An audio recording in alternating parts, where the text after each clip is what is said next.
And chat, how's it going, guys? Sorry about that, had to fix my capture card. Forgot to check that it was working before I started the stream. Like a fool. This thing has enough problems, I should have checked. But that was an interruption of only about a minute, so we're fine. Welcome back to Disco Elysium. We're probably finishing the game today.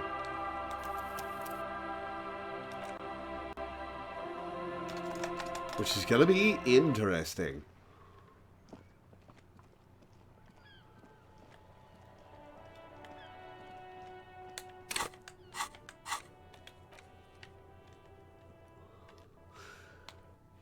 All right, to the island.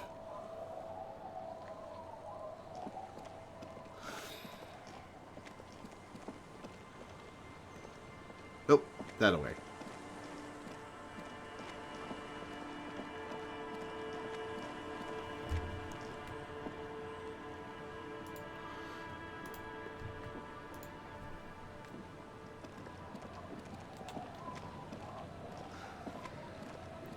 A skiff with a small steering engine in the back floats on the calm mirror of the sea. Its 2 seats are empty. The boat's belly is a shiny yellow color, industrial paint over fresh tar. You see it reflect off the water, along with the factory number, A72. Wait, why was that a legendary perception check? Once you get in, that's it. One pull of the starter handle, and you're off into the bay. A strange trepidation comes over you. Are you sure you want to go now? Yes. Have you made all the necessary preparations? Closed all your accounts? Remember what the net picker said. It's a small tank. You won't be going back and forth on this. You take the engine, Kim. I'll hold the boombox. What? You heard me. Don't make me repeat myself. Fine, why not? He shrugs. Very cool. Now tune it to SAD FM. You know you want to. SAD FM is a radio station specializing in sad, slow rock songs. You seem to know its frequency by heart. That money is not useful anymore. God, I can't get over the fact that I played this game for 48 hours, got to the point of no return, where I can no longer fast travel around Martinez, and then found out about fast travel, like, at the last possible moment where it would be relevant. Get in and ride to the island.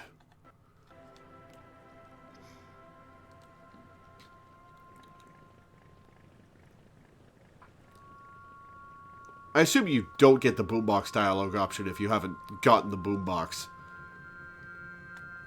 Want to be free. Want to be free.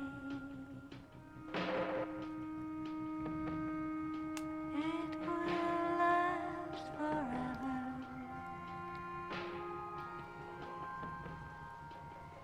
Man, what a game, though. This has been a ride. Want to be free.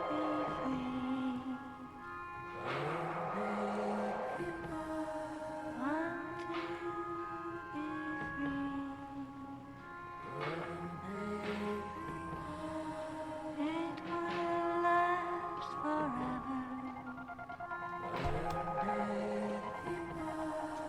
Need the boombox for the Hanged Man's tape. Oh yeah, that's true.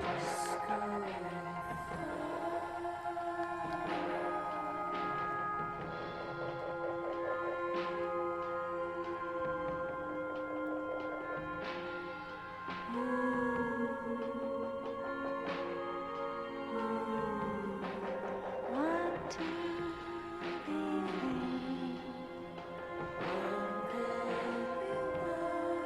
Want to be free.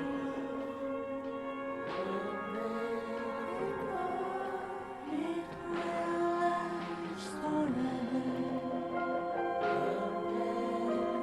Oh, there's the musical track coming in.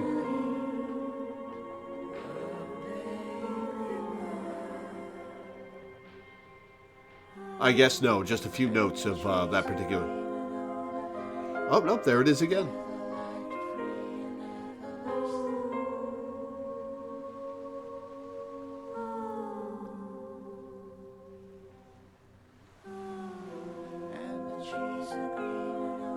Oh, that's a close island.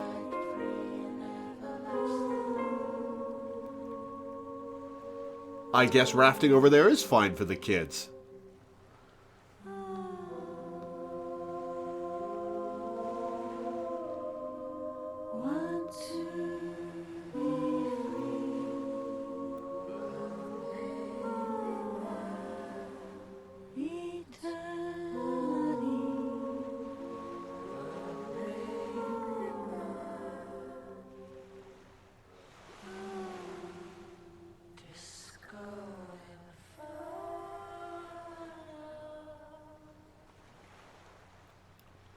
The boat comes to a slow stop. The lieutenant turns the engine off. Then there's silence. Silence. In the silence, a sputter of wings. A flock of quails takes off in the distance. Let's go. Let's go indeed.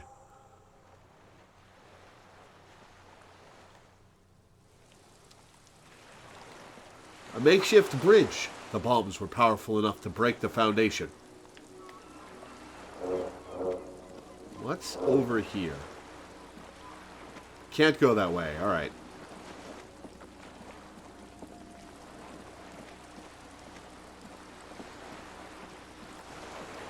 Attention! Inflammable! Is this going to be a thought about how flammable and inflammable mean the same thing? There's a lingering trace of mazout in the air. Some fuel has leaked out of the barrel. Black, viscous.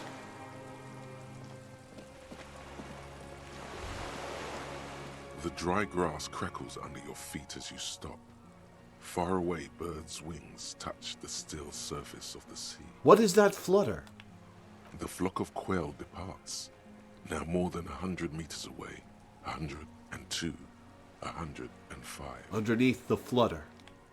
On the islet, there is almost no wind under the rain quietly falling on the Pretty sure it's reeds. islet. Bulrushes swaying on the waterline. Long dried leaves chafing against each other. The soft raindrops.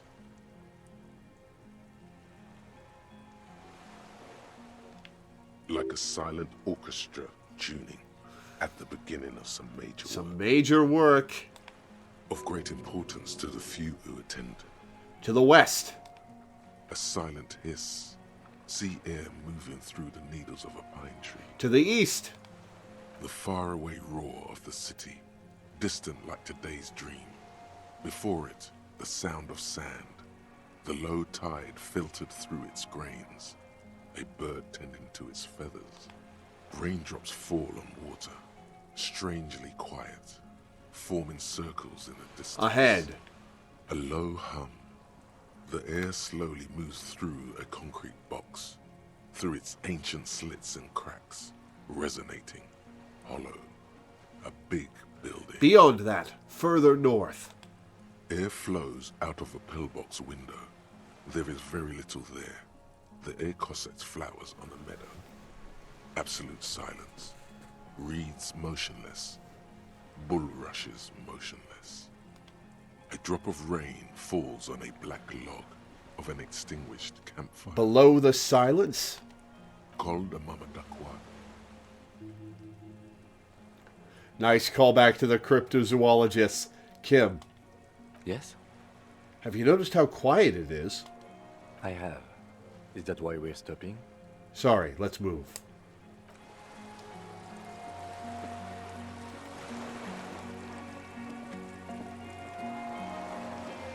The sparrow says ICM. You see a star with little specks in it.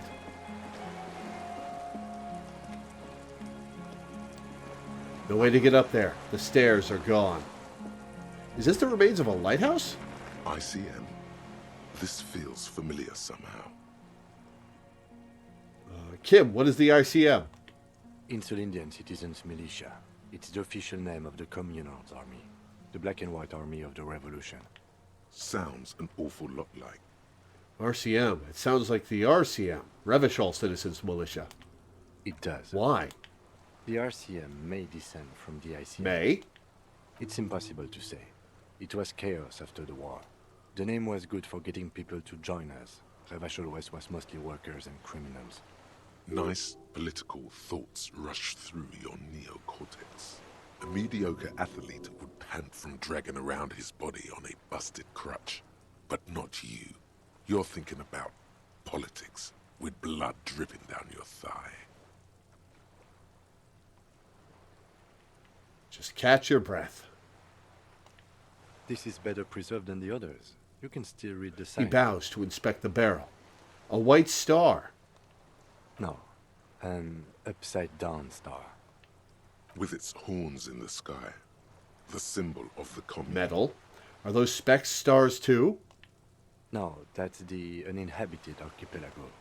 A DeLorean-era symbol of Insulinda, known as the face in the sea. Looks old. What's it still doing here? After 44 years?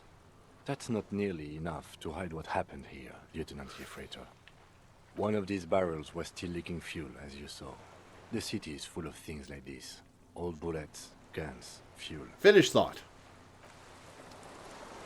All right, in we go.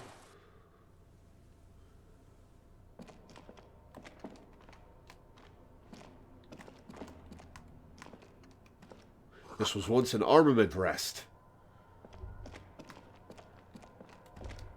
Twin cannons were attached here. Medium distance, large caliber.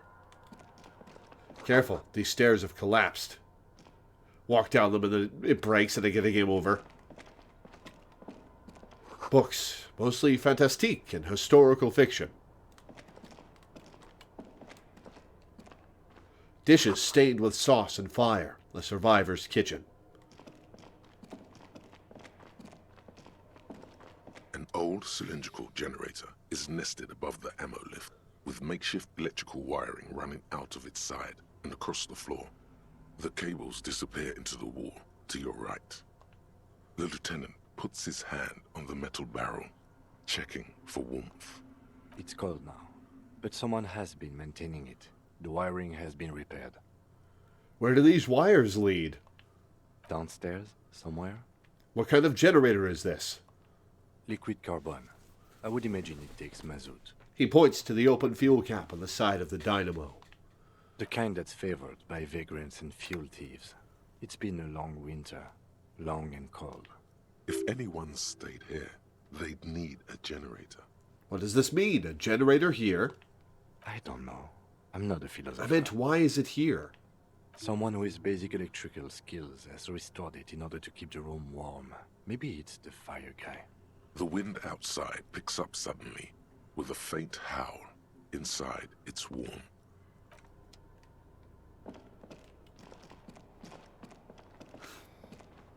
You see candles planted on a broken rangefinder. Moth-bitten bedsheet keeps the wind out.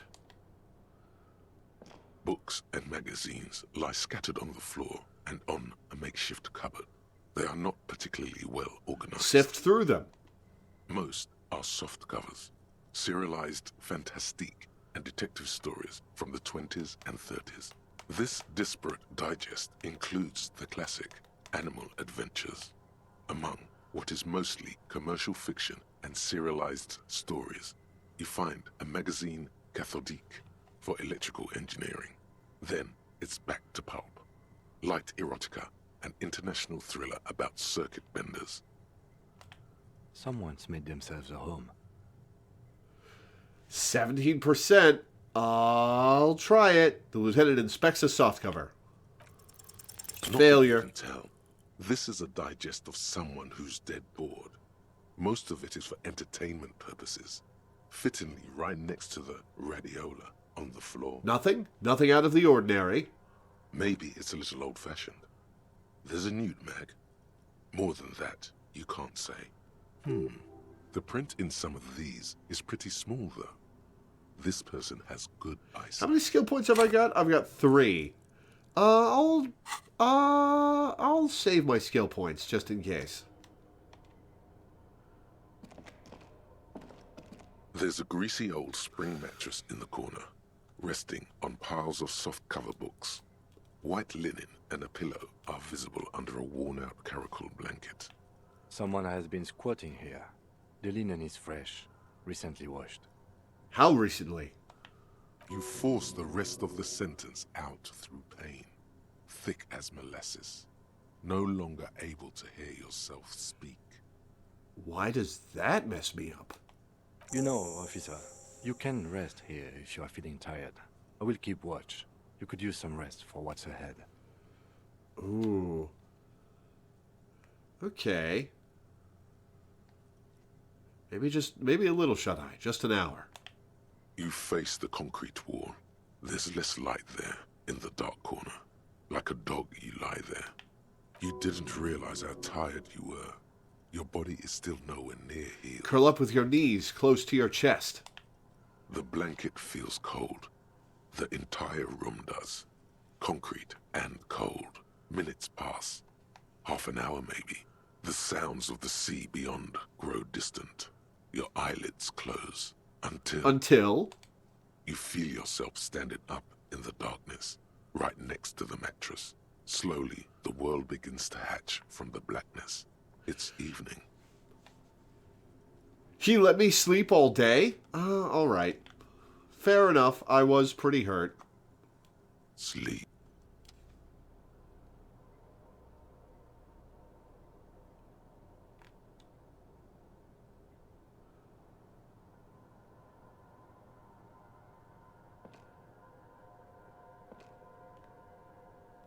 Where'd Kim go?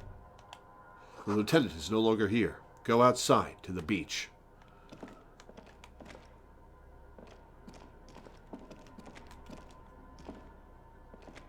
The door is still here, closed. Feels strange somehow. You can't get in.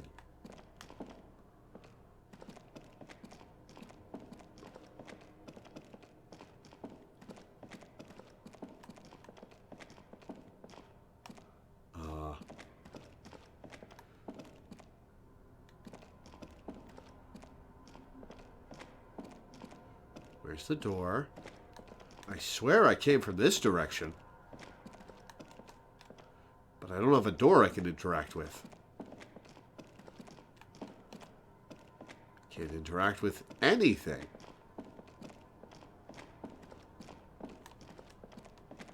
Oh, there's a door this way, isn't there? Aha! Place I hadn't gone yet.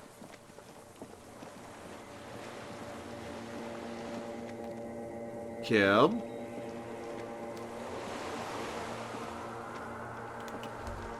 Go down to the chain. There's something there.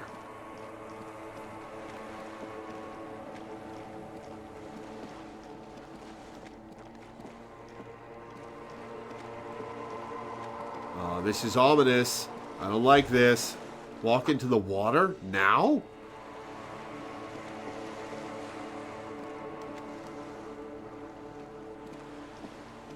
You see her footprints on the water. Oh, I'm walking on water. This is a dream. Okay. Further. This is trippy. Dolores Day, the innocence of humanism, internationalism, and the welfare state turns around to face you. She has an airship airbag in her hand. She seems to be in a Let's hurry. offer her some figurines. Off to advise the Queen of Shest, most likely. This is the holy suzerain of Mwindi and Insulinda. Definitely not your wife. You need to talk to her. Think of the historical knowledge you could glean. I don't know, man. What is the holy suzerain doing here? Something seems off. Very off. Just let her go. Listen to me for once. Hey, Hey, how are you doing? I'm doing really good, actually. Both professionally and romantically. I've come to a fulfilling and peaceful period in my life. Well, how are you doing, Harry?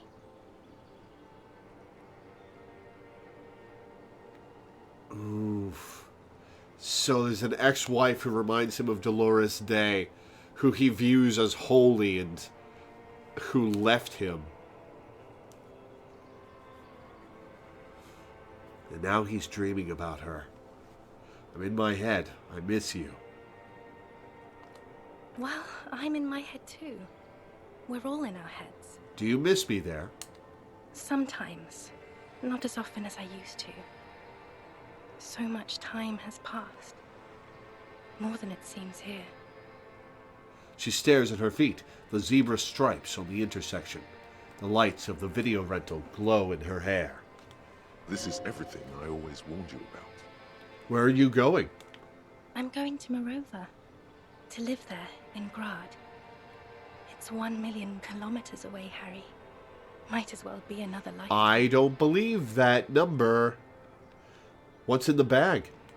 Just my scepter, my globe cruciger, a spare silk gown, a toothbrush, travel documents, the crown of immortality. Crown of Immortality? Aren't you already wearing one?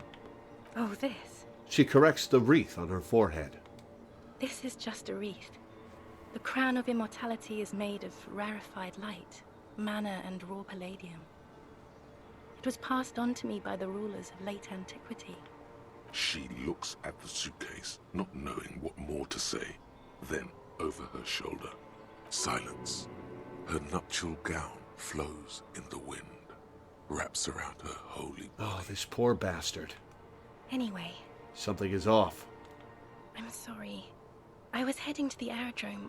I just don't have time to... She stops mid-sentence, glances to her right, then looks at her bag. She means she doesn't have time to tend to your emotions. Can you stay for a moment? We need to talk. We need to have one more massive, epic showdown. No, Harry. No. I don't want a massive, epic showdown. I want to go to the aerodrome.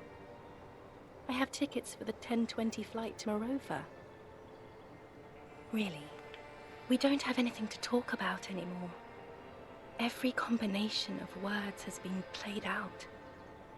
The atoms don't form us anymore. Us. Our love. Our unborn daughters. Is that missed potential he's thinking about? Or was she pregnant when she left him? Or when she died? It's all gone. I have to go to the aerodrome. I have to leave Revachol and you. And you have to be alone. In hell. Forever. That's just the way it is. You probably get some more dialogue options here if you romance Lillian. Or at least go through that quest. I don't know if you actually romance her. Oh God, whatever you do, don't try to kiss her yet. Not after that. You're still reeling. You'll fall over if you try it now.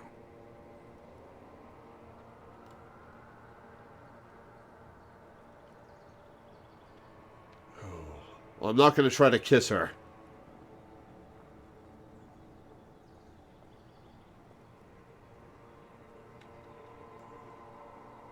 I'm going to say, but that's not a very good way for things to be. It's not. But She looks at her feet. Little golden sandals cover her toes. But what? Tell me there's something good. I don't know why I said but. There is no but. That's it? That's it, yes. We've talked about it a million times. You will get over it. Just like I did. People do. Things will get good for you again. Oh, things didn't for Harry. Where in hell? Stop. You're only making it worse for him. You never help with anything. Volition arguing with rhetoric.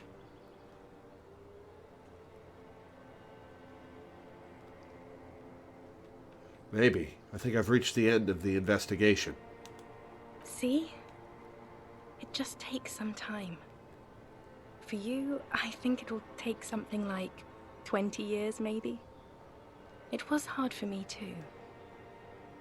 I used to think I couldn't live without you. She looks you straight in the eyes. Her irises are light blue, flecked with green. But I can. She keeps her shoulders squared and her back straight. But it's clear you're still making her sad. It's not. It's just not possible. It's like eating rocks. You just can't do it.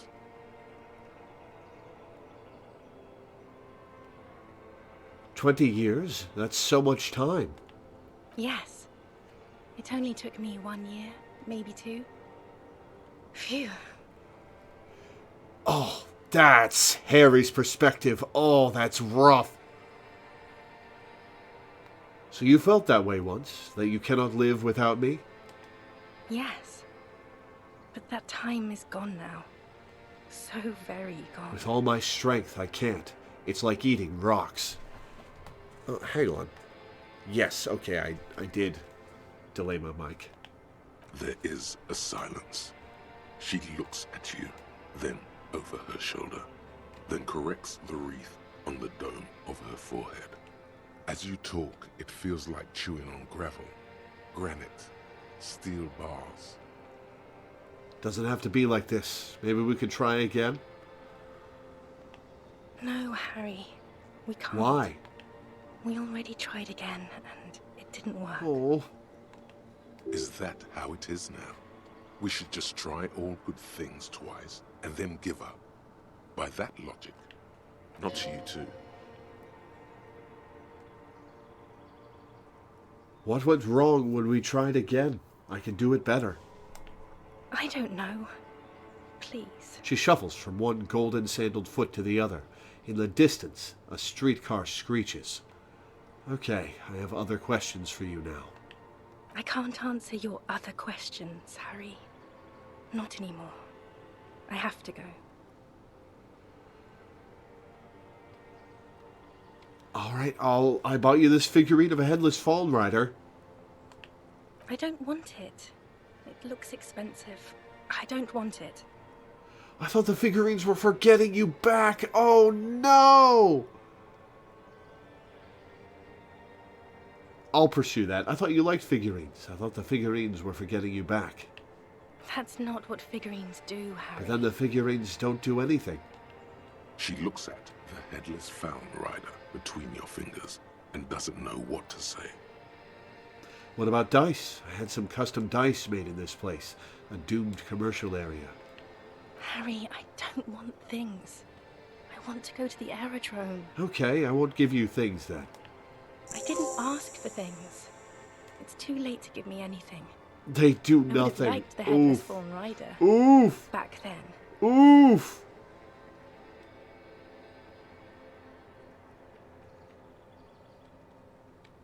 You said I have a vast soul and you will always come back to it.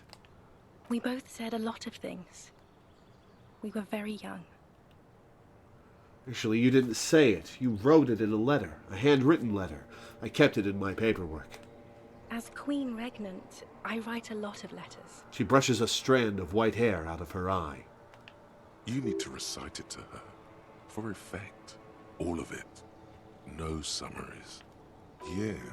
Put a stake through your heart. She'll get hurt too. Collateral damage. Oof. Oof. She won't get hurt. She'll bend out of the way.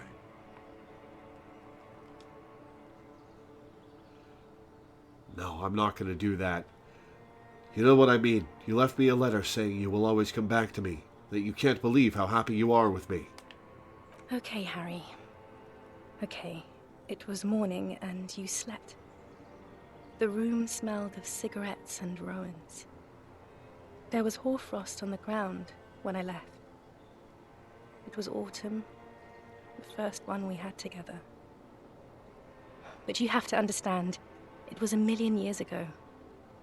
No, it was 100 million years ago. I was someone else then, filled to the brim with love for you, hanging on your every word. Oh, Harry, you were the coolest. But I'm no longer that person. This has taken her place. It will devour you. Harry, I will eat your mind. That does seem to be what's been happening to me. The light of the video rental shines through her dress now. A DeLorean figure, cut in black, moves below. It's still her. Her legs, her breasts, her hips. Voyager Road. I know that place. Where is it? It's here, Harry. We are on Voyager Road. At the end of it, 300 meters from the stop. We used to come here to rent videos. The house. There. You could not pay the electrical bill. It became a lightless tomb. The years you spent training for the militia, my parents' money, it was not good. Surely the alcohol didn't help either. Were we drinking? Everyone has a little glass of wine every now and then. I certainly do. It's a Queen Regnant thing. I don't think it was the alcohol. It was inevitability. This is a rough conversation. This is very well done. God damn. See, if you drank with her, you'd be cool again. If you drank with her, you could have sex on alcohol. Shut the fuck up, electrochemistry. What now? What happens now? What is the next thing we talk about? Is there really anything left? If not, we can always repeat one of the things we have already talked about. Talk about it again. If you do not feel like doing that, you should let me go to the aerodrome. Don't go. I have to, Harry. Really, I've already missed the 8:30. I'm gonna go now. I was wrong. You don't have power over her anymore. You shouldn't have said that. I am wrong about everything. You should go on without me. Oof. Oof.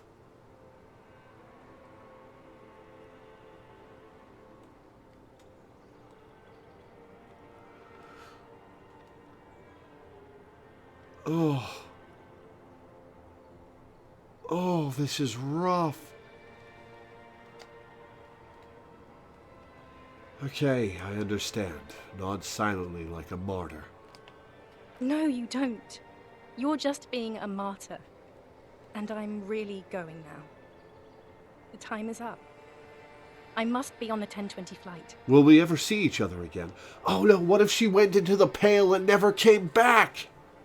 What if she died on her way to Morova? Or worse, whatever the hell happens to you in the Pale. Will we ever see each other again? I won't see you, but you will see me. How can that be? Oh, Harry. This is a dream. Can't you see? I'm already in Morova by now. Who knows how long ago this happened? A year? 2? 5 years ago? How will I see you again then? Right here, tomorrow night. Once this dream starts happening, it keeps happening. 3 times a week, at least. And Harry, it really, really looks like it started happening again. There's the video That's rental. why he drinks himself into oblivion. I'm suffocatingly beautiful and young. And I smell of tutti frutti chewing gum. Like I did that time when I asked you for forgiveness. After leaving you the first time. So long ago. But this is intolerably bad. Oh yes, this is real darkness. It's not death or war or child molestation. Real darkness has love for a face. The first death is in the That heart, is Harry. profound. Holy shit. See you tomorrow. Oh, that's a rough sentence to end on. Oh. Oh no. Oh, poor Harry.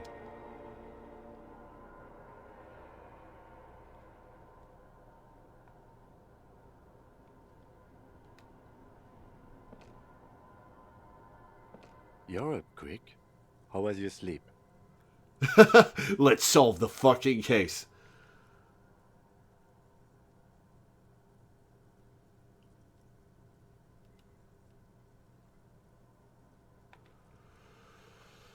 Oh, man. I'll say actually it was total annihilation, Kim. I did not want to wake you. Perhaps I should have? Was it a job dream? No, an ex-wife dream. The lieutenant nods solemnly. I understand. We've all been through similar things. It can be overcome. Let's solve the fucking case. Are you sure you're okay? You thrashed around and you bolted up, half covered in blood from your wound. Oh, I'm still bleeding. Lovely. Spit out the blood and get back to work. You're badass like that. Okay. He replies simply. He's still worried. You must have really thrashed and squealed in your sleep. That was really cool. That was a really cool sequence. That was a really cool sequence. I like that a lot. Healing item gained. Healing item gained.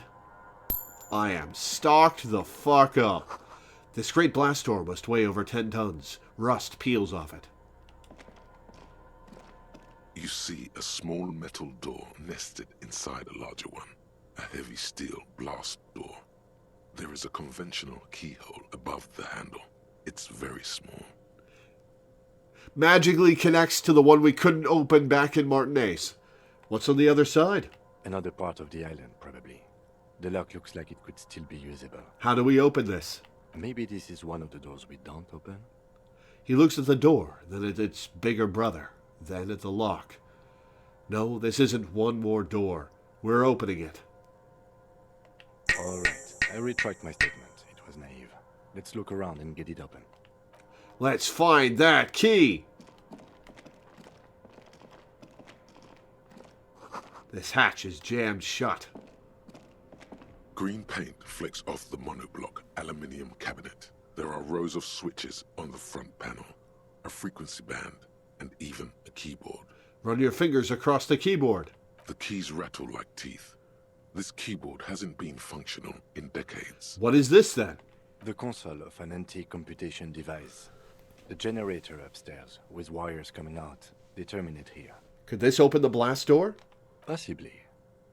Urgence, ouvert, allumé, radio diffusé. It sounds like this device was used to control the electronics here. Maybe it still does. I'm going to slide the radio dial before I turn emergency open. The dial slides under the glass. Silently, you make out defunct stations on the UKV frequency. The words, Feld Insula, are written on the band. An idea lights up in your head. Maybe we could contact Suna, the programmer lady. She could open the door for us remotely. You know what? I'll bite. This is an air-gapped system. Of air, I think they call it. That won't work. Okay. We are better off looking for a mechanical solution, if we need one at all. Turn. Emergency open. We need to restore power before using this, officer. The generator, it didn't look like there was fuel in it. We should look around outside. There are barrels all over. Maybe one of them still has something in it. What about this fuel I found for my MC? There's barely anything left. That won't work. Not in agreement. The console looks on as you talk, mute and unpowered. Its dials are covered in dust. All right, well, let's get some fuel.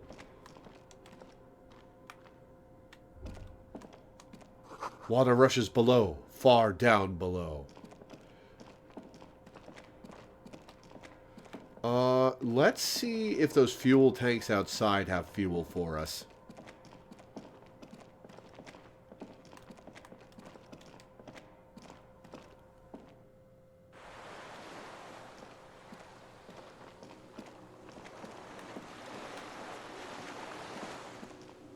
This barrel has run empty. There's almost nothing inside.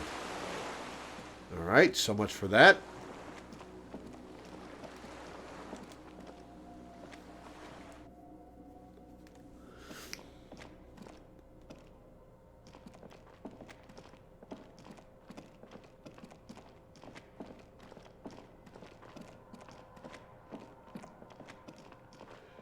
Those health healing items make me think that I'm going to have some health problems coming up soon. It's going to take some health damage. A firing slit. You can't see inside.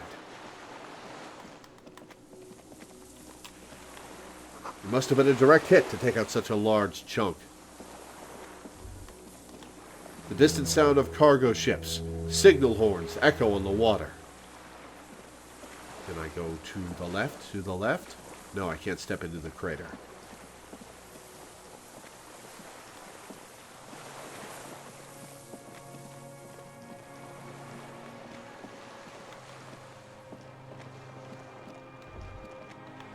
The ice cracks under your feet. Be careful not to fall through. I'll tempt fate. Okay, fate tempted.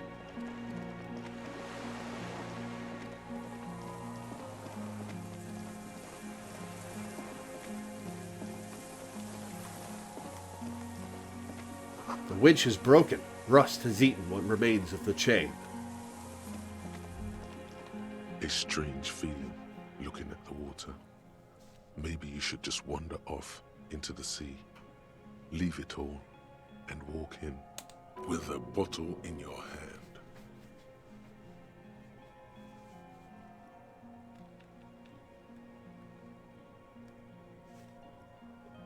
I've had these thoughts before. You just have to tamp them down. Fight them off. It's not a pleasant thing. But you can't act on it. Shake your head. Oh, that ended the thought. All right. Oh, is this a dead end?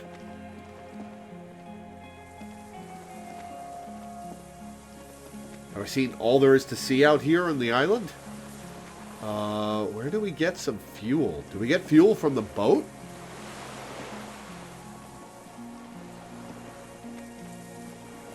That would trap us out here.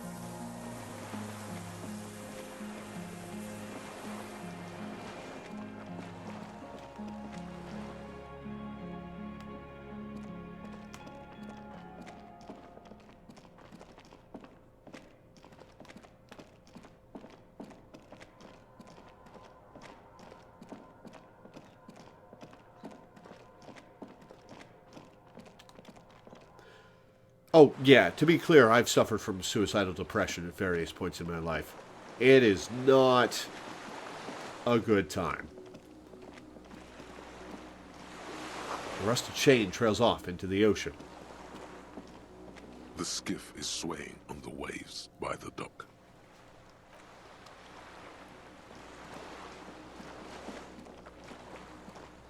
Do I have to go back to the mainland and get fuel?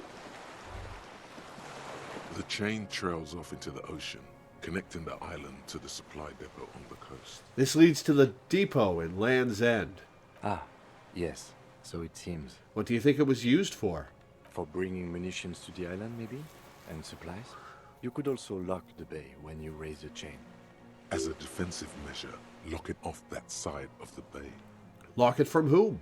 From enemies. Enemies of the commune of Revachol. This sea fort was a revolutionary fortification, I believe. Finish thought.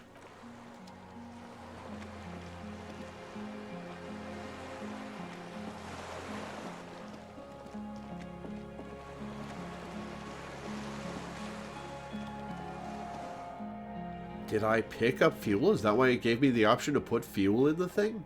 Let's try it. This old cylindrical... The lieutenant assists you, holding the canister up to the fuel tank as you tilt. Dark brown, viscous fluid pours out, and the room fills with a chemical smell. There's a red starter switch on the side of the cylinder and a start rope on the other side. The lieutenant flicks the switch. Pull the rope. The recoil start wakes the old generator up.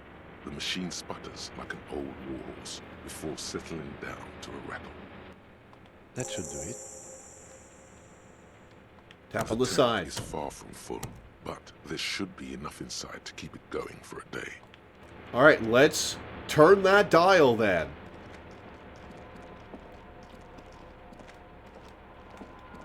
Oh, I didn't interact with this. Funky shirt. Fallen Arrower shirt. Let's take a look at this. +1 hand-eye coordination. Sleeveless aim. It's a one-sleeved shirt. That's fun.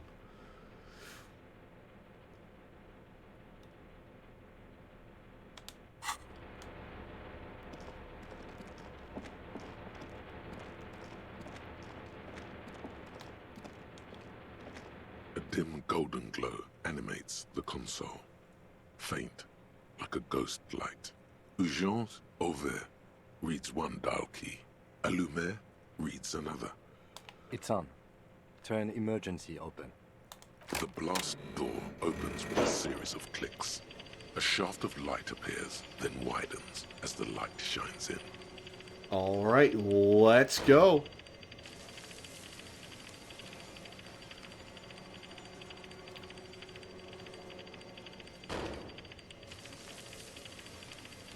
That is a long door opening animation. A sudden wave of anxiety makes your skin crawl. After you. What's there? I don't know. Oh, I leveled. A thin wisp of smoke rises from a charred black fire pit. The wind picks up, Let's go. then dies. We are going to save the game in a new slot.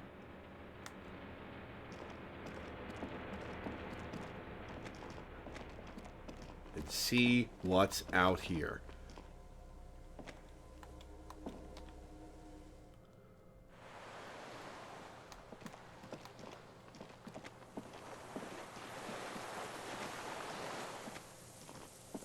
A rubber dinghy. It's deflated, broken. Small white flowers blossom all around you.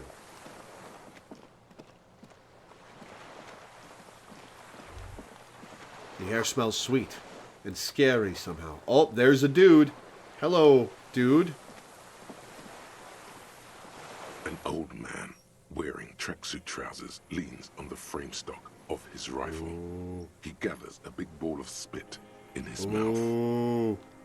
then spits it out into the extinguished fire before him. He raises his black eyes, hooded by creased eyelids, to meet yours. Did you kill a man just because? Or maybe we're having war flashbacks? Unclouded by cataracts, his eyesight is sharp. He's practically tearing up from spite. Hatred got the best of him a long time ago. This man hates everything. Nice gun you got there. It's not nice. It's a piece of shit. But it gets the job done. Is that a Belle McGraw? It's a 3-Angong 446. We found the murderer.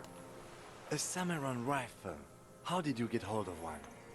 It was sent to us by our brothers in the Sinyao commune. Military aid. He pats the rifle. It has stayed true to him. He can still make it sing. The Sinyao commune. You heard me. It's good now. Like chalk, white from the ball. His gaze turns inwards.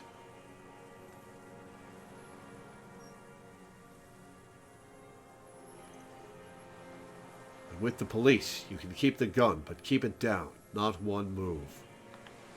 No. The lieutenant aims his pistol square at the man's head and says, Put it down now, sir. Or you're gonna blow my brains out before you question me. To hell with it.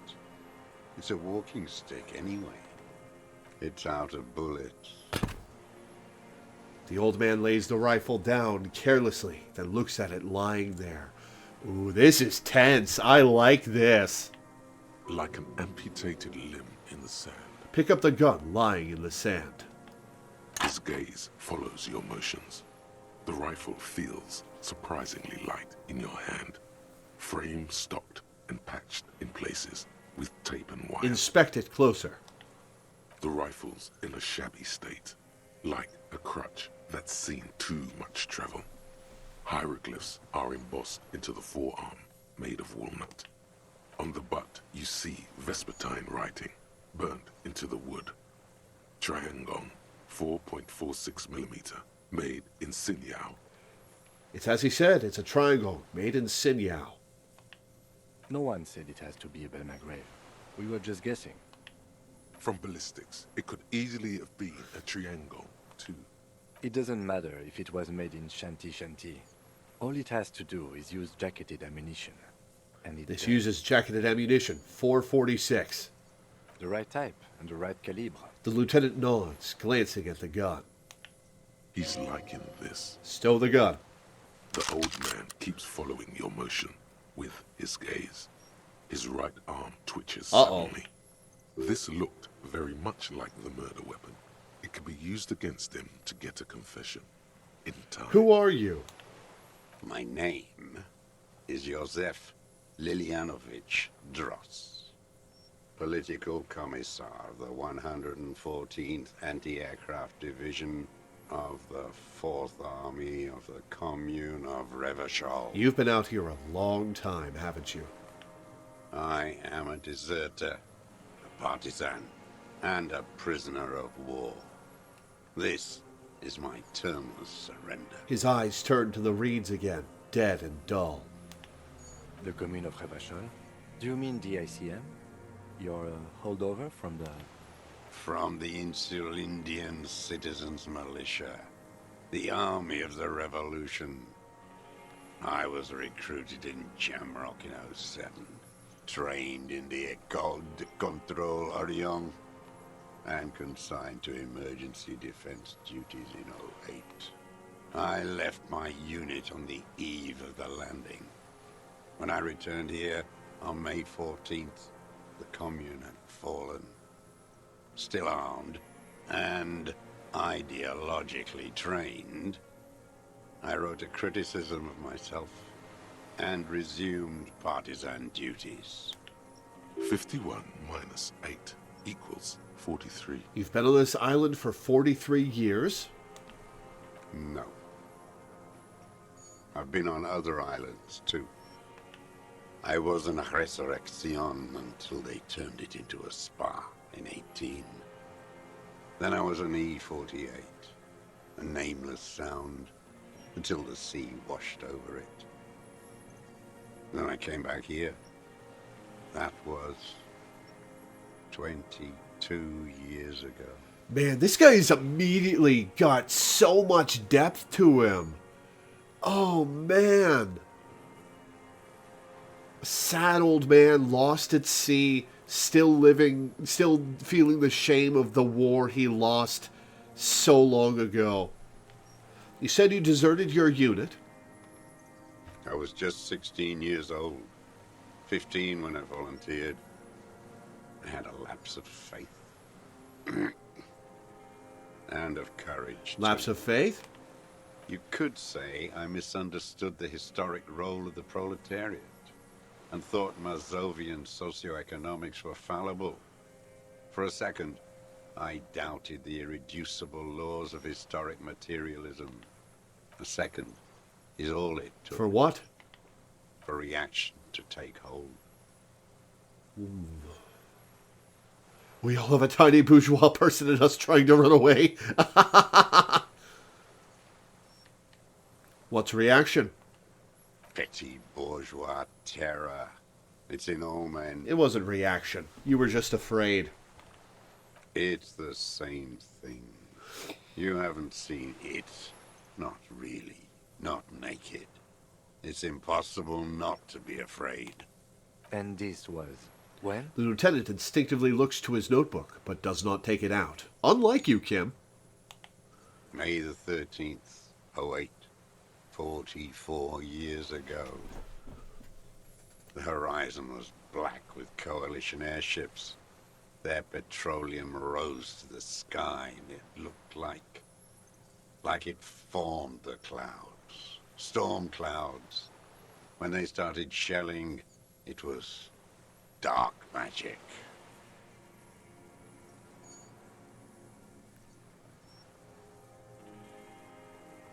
Dark magic. The combined might of international capital. All at once, all the greed and terror in the world tore into Revachol. It lifted streets from the ground and turned houses into ghosts. We were in the flak tower, He gestures toward it. huddled on the floor. The artillery was 80 kilometers away in Ozon, but I knew the commune would fall. We would all be turned into ash. So I said I was going to the map room. He looks east. A terrible shame still within him. The lobes of his ears are red with it. The shame and smallness of what he became. You didn't go to the map room. No. I climbed the chain link across the water and hid inland, in the bunkers there, like the weakest of the weak. A mouse, frightened at the ordnance all night, and the sound of the rotors in the morning, whirring. He looks at the sky. Airships. Multi-roted airships used in the This guy is so human. The writing of this game is so fucking good. Airships. Aerostatics. The landing had started. I climbed out into hell. There were ships all above, hissing, whirling, and men pouring out. The chain was submerged, so I had to swim back. The fortress was half submerged too, shattered. They'd all drowned in the lower levels, or got torn to shreds above. The anti-aircraft gun had malfunctioned. So had I. I left them without ideological direction. It was real. I'd seen it. I'd seen it in reality. Some kind of great terror. Worse than you've ever seen. Seen what? The mask of humanity fall from capital. It has to take it off to kill everyone, everything you love. All the hope and tenderness in the world. It has to take it off just for 1 second to do the deed. And then you see it, as it strangles and beats your friends to death. The sweetest, most courageous people in the world. You see the fear and power in its eyes. Then you know What? that the bourgeois are not human. This guy. Good Lord. Say nothing. Let him finish. I had to. I had to fight it. I had to never stop. The old man falls silent. His black eyes keep piercing your skin as he looks to some great distance behind you, shaking his head slowly, retreating from it. What is this place, this island? It's not an island, Dwight. It's a defensive What did you just call me? fortification of the commune of Revachol.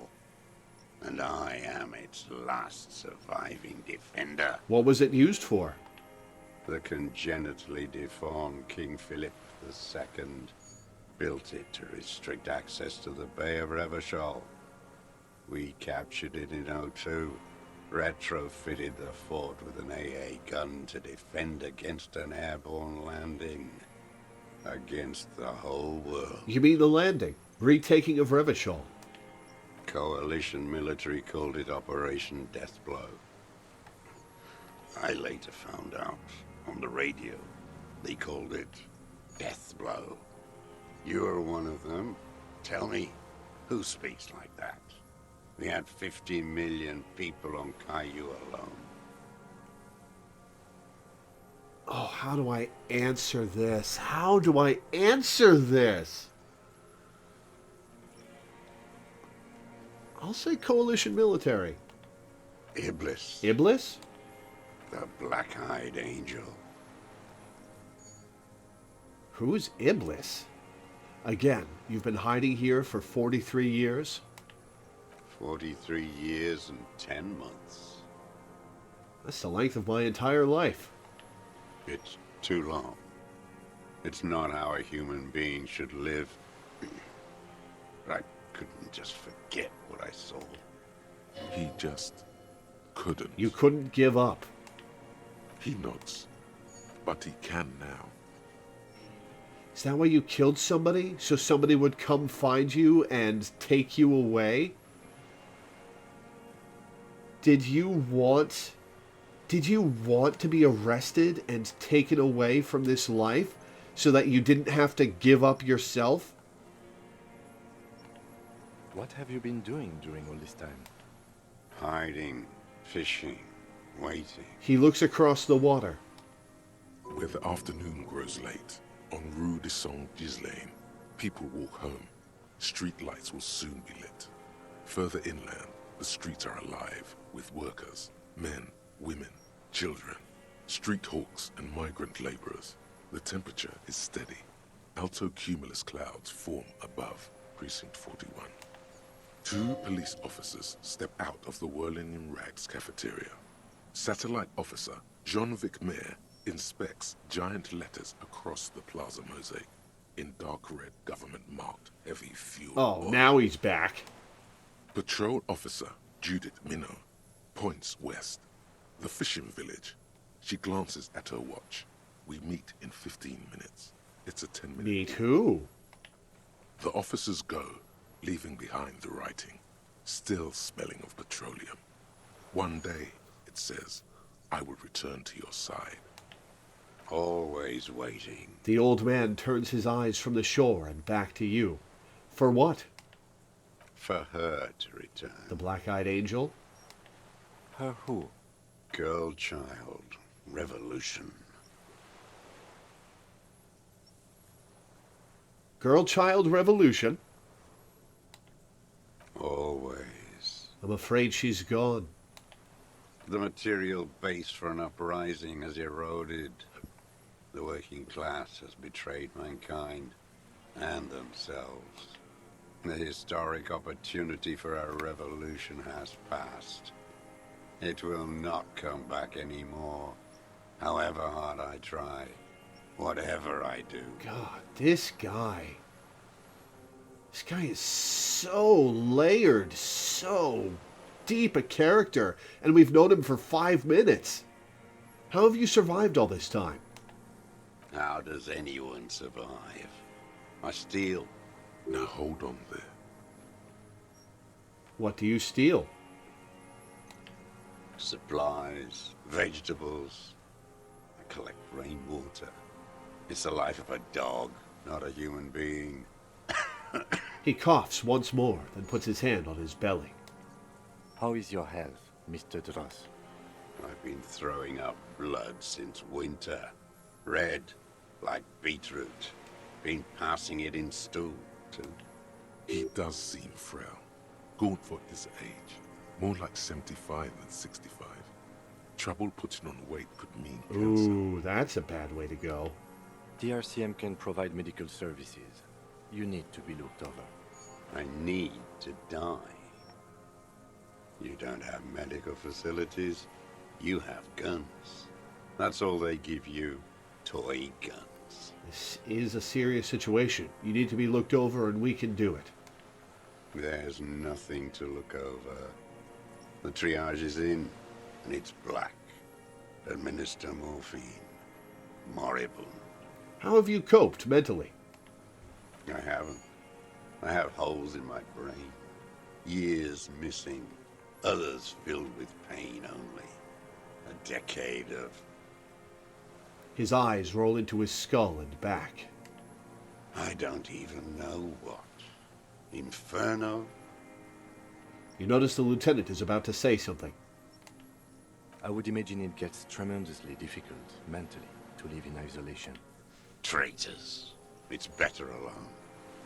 I watch the people of this city turn the lights back on, more and more each year. Ruins, glimmering in the dark, like a fucking merry-go-round. It's disgusting. He looks down at his shoes, his face parched from the sun and the wind. There's a wince of pain in there somewhere. Are they not heartbroken?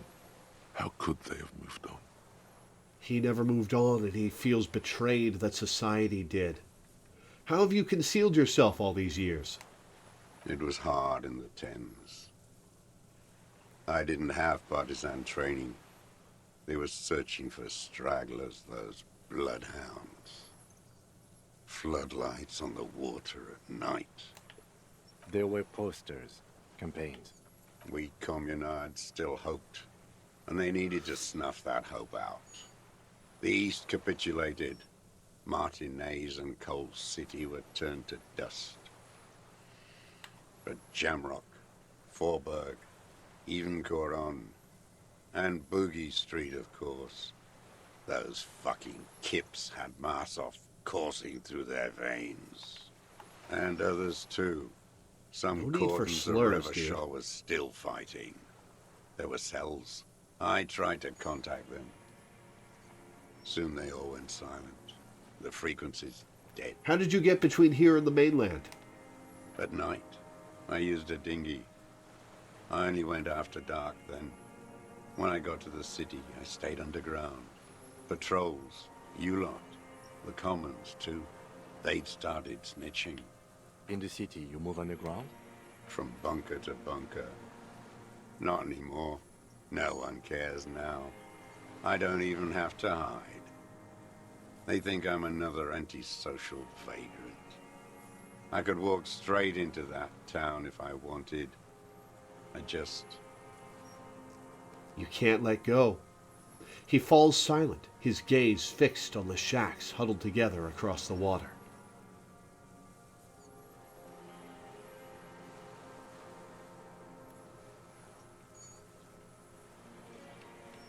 Why don't you just walk there? I don't want to. They're all traitors. Pigs, rabbits, and dogs. Men without ideals are only animals. He does not want to see life moving on.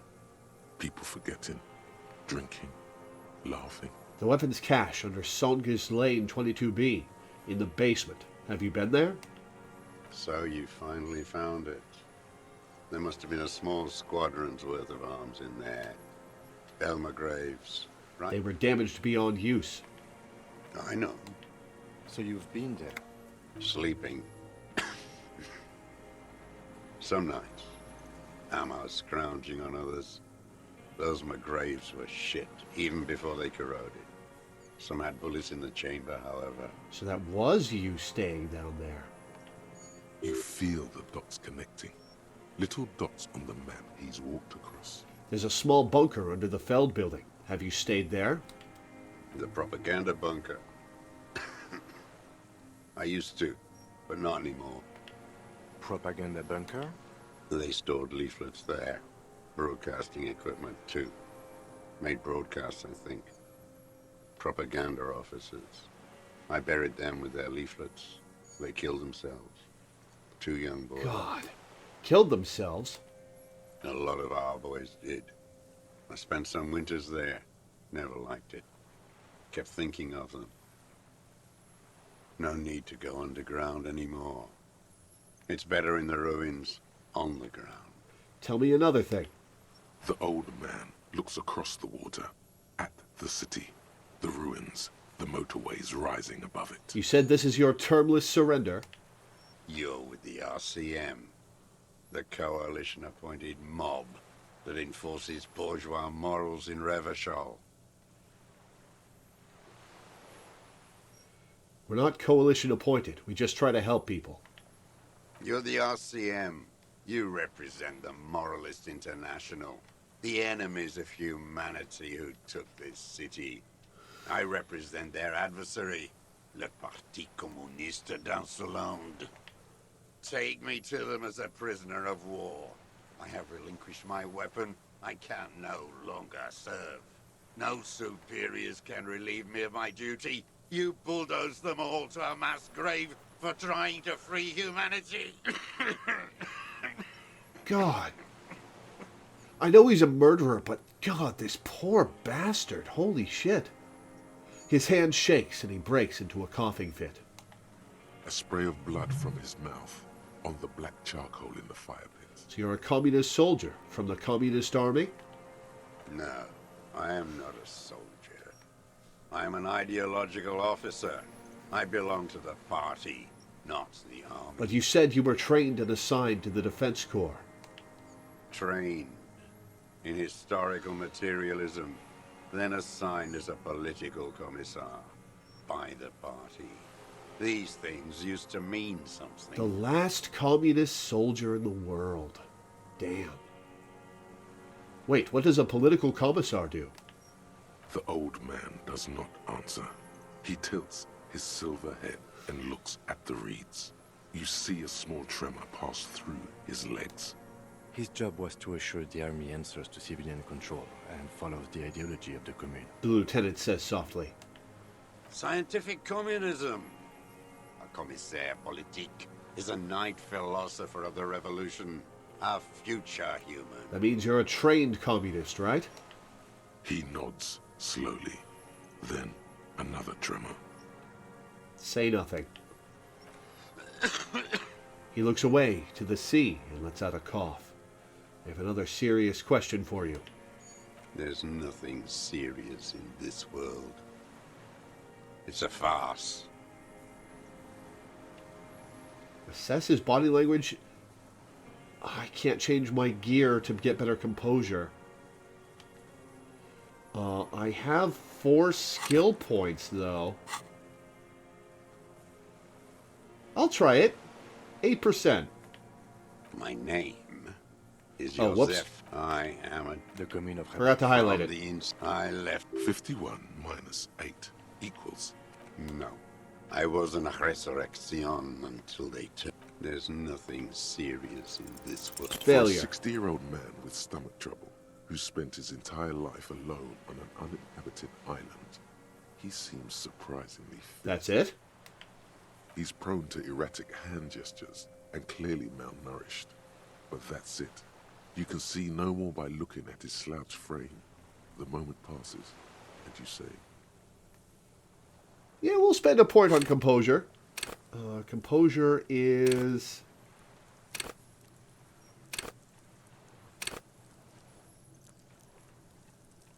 over here.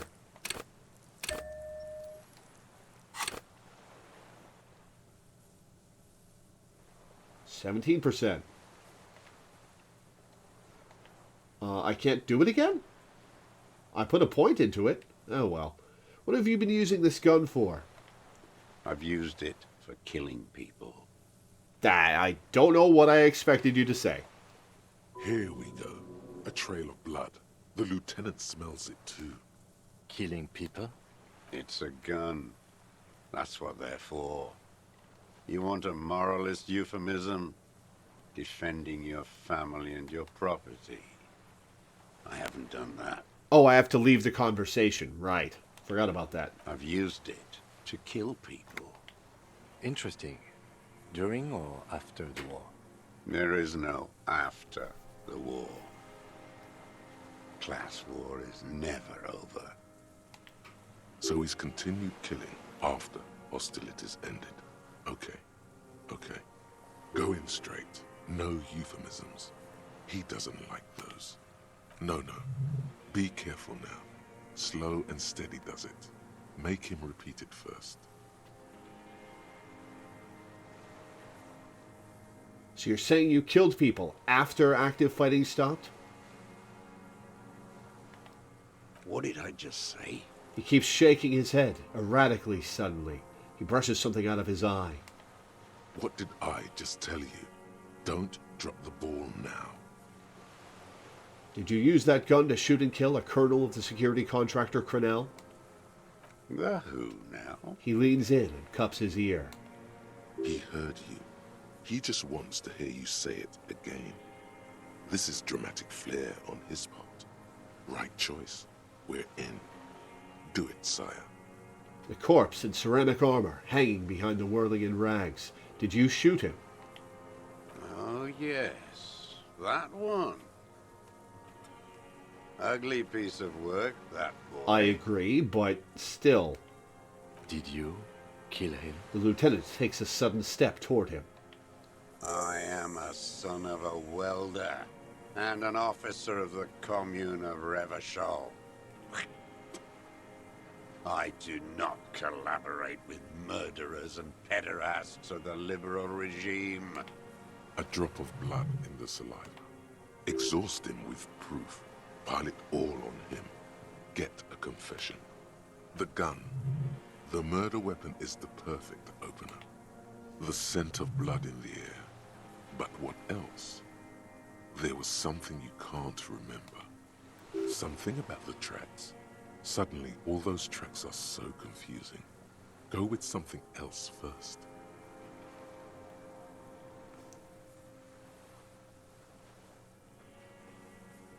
Come on, what am I forgetting? Hit yourself on the side of your head. Wait, here it comes. The goddamn Maybells. The dried Maybells on Clausia's roof. Oh, yes. There were Maybells in the grass when you got here, and Maybells on Clausia's balcony. Did he leave them as a calling card? And nowhere else. Nowhere in all of Martinez have you seen them. Wait, don't forget the footprints. The diagonal prints in the dust in the secret space behind Clausia's bedroom. Now, they're gonna come up. Oh, is this tangents? Of course. Thank you, Head. Thank you. You got it. Remember, the boot prints were like no modern soul. Maybe don't beat yourself anymore, though. You're not immortal. Thank you for reminding the rest of me not to do that, Endurance. Nothing else comes up. You see the lieutenant watch you. Try to stimulate thought processes by hitting yourself. I'm sorry, this didn't do anything. Usually hurting yourself does. Officer, a word? Excuse us for a moment, Mr. Dross.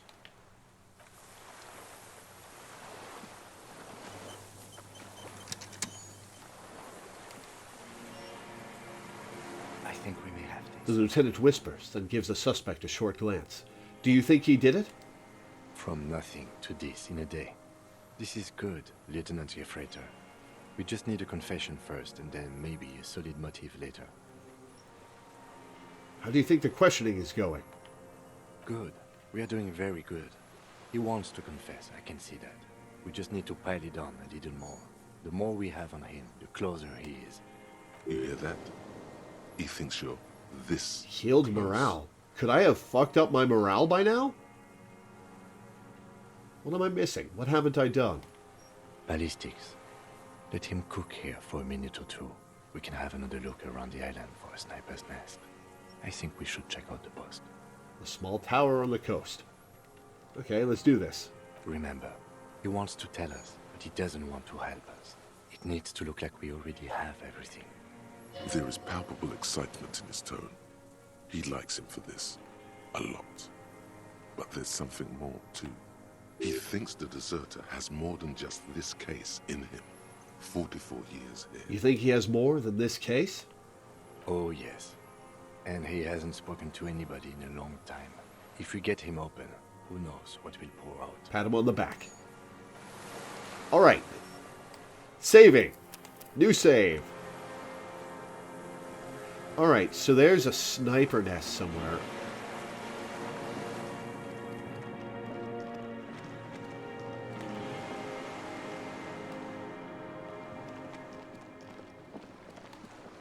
Alright, let's make sure I can't go this way. Oh, I can go this way. Hello.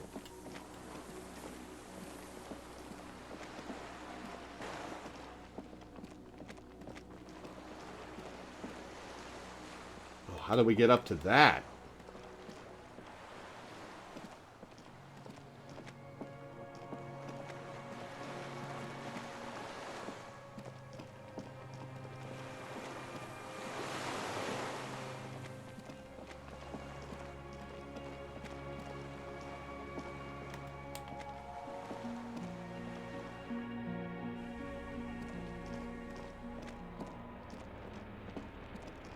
I don't see any stairs up here.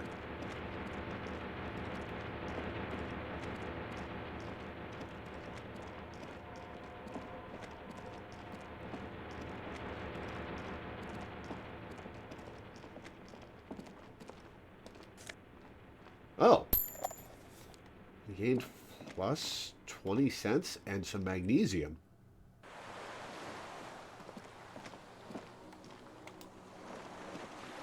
Well, it's walking me there. I will let it walk me there so that I can see what I've been missing.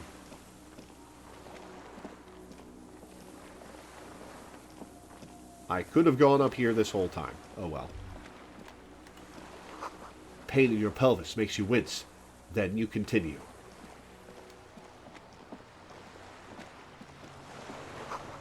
The inside of the fortress. You make out the console and the blast door.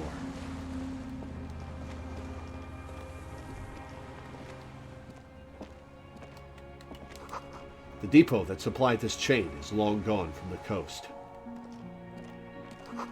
A weathered artillery map showing coordinates in the Bay of Revachol. An old medicine cabinet, newly stocked with Dramamine. Lum fuel canister. Was that a way to...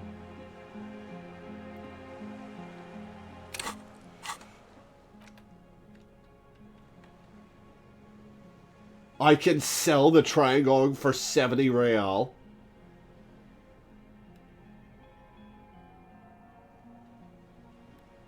Some fuel. The metal looks decades old. The logo of the automotive manufacturer Lum has faded on the side. Am I able to do stuff back in town? Oh, what's that? Oh. There's the Dramamine. All right. There's a rain-soaked mattress on a concrete slab, only half covered by the crumbling roof.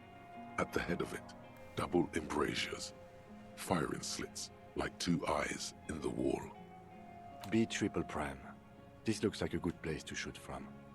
Inspect the mattress. A single-person mattress, modern, civilian use. Brand name, Marjorie. There's a fuel stain on the cover, along with cigarette burns. And an empty can of beans on the ground next to it, filled to the brim with cigarette butts. You know what? Sure, I'll pick one out of the can. The silhouette of a tobacco picker adorns the paper filter. The brand, Tio Mortieri. Our shooter's a heavy smoker, so it's lung cancer. Noted. The lieutenant stares into the can for a second. Inspect the wall. There's a firing slit in the wall in front of you, like a little window. Touch the concrete first. Quite old and grimy, from years without cleaning by anything other than the rain. Look through the hole in the concrete. The springs screech as you lean on the mattress and crane your neck to look out. Trepidation. A tingling feeling in your stomach. A small piece of Martinez coastline opens up in the square in front of you, like a tiny landscape painting. 1 kilometer across the water. The ruins look familiar. On the left. A towering skyscraper, its top floors shaved off by artillery fire. Capeside apartments. Rue de Saint-Ghislain, 33A and 33B. On the right. The red chimney and collapsed back of the 4-story tenement in front of the Whirling in Rags. Rue de Saint-Ghislain, 10. The doomed commercial area. And between the two? The box-shaped silhouette of the Whirling in Rags. Its sloped roof, a tiny fleck of light catches your eye on the rooftop. Sunlight reflecting off the upstairs window of Clausia's room. There it is. Do you have a line of sight to the window? Sure do. More than that. Kim, with a pair of binoculars, I would be able to see inside the room. A pair of binoculars? Or a scope of a rifle? You'd be prone, lying on a mattress, barrel resting on the embrasure. Cheek against the cheek rest, hand on the hair trigger, on a calm day like this. Kim, I could make it. I could make the shot. Good. I think we have it, Detective. The origin of the shot. This is the sniper's nest. Affirmative. Finally. In our defense, nothing pointed here. Many leads pointed elsewhere. 6 people are dead. We could have prevented it. Don't beat yourself up, officer. We did not put guns in their hands or get them drunk. He looks north, over the fortification, then adds... The lieutenant pauses. Regret comes over him. We will make up for it. Here. I feel it. Hell yes, we will. Alright, now let's go chat with the sniper again.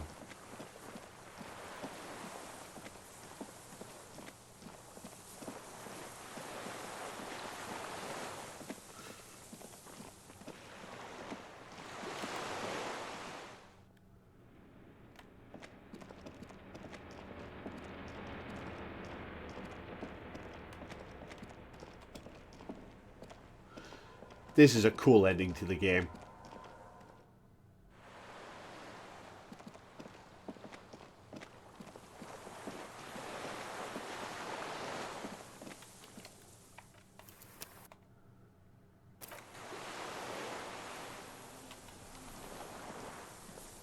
Minions of capital.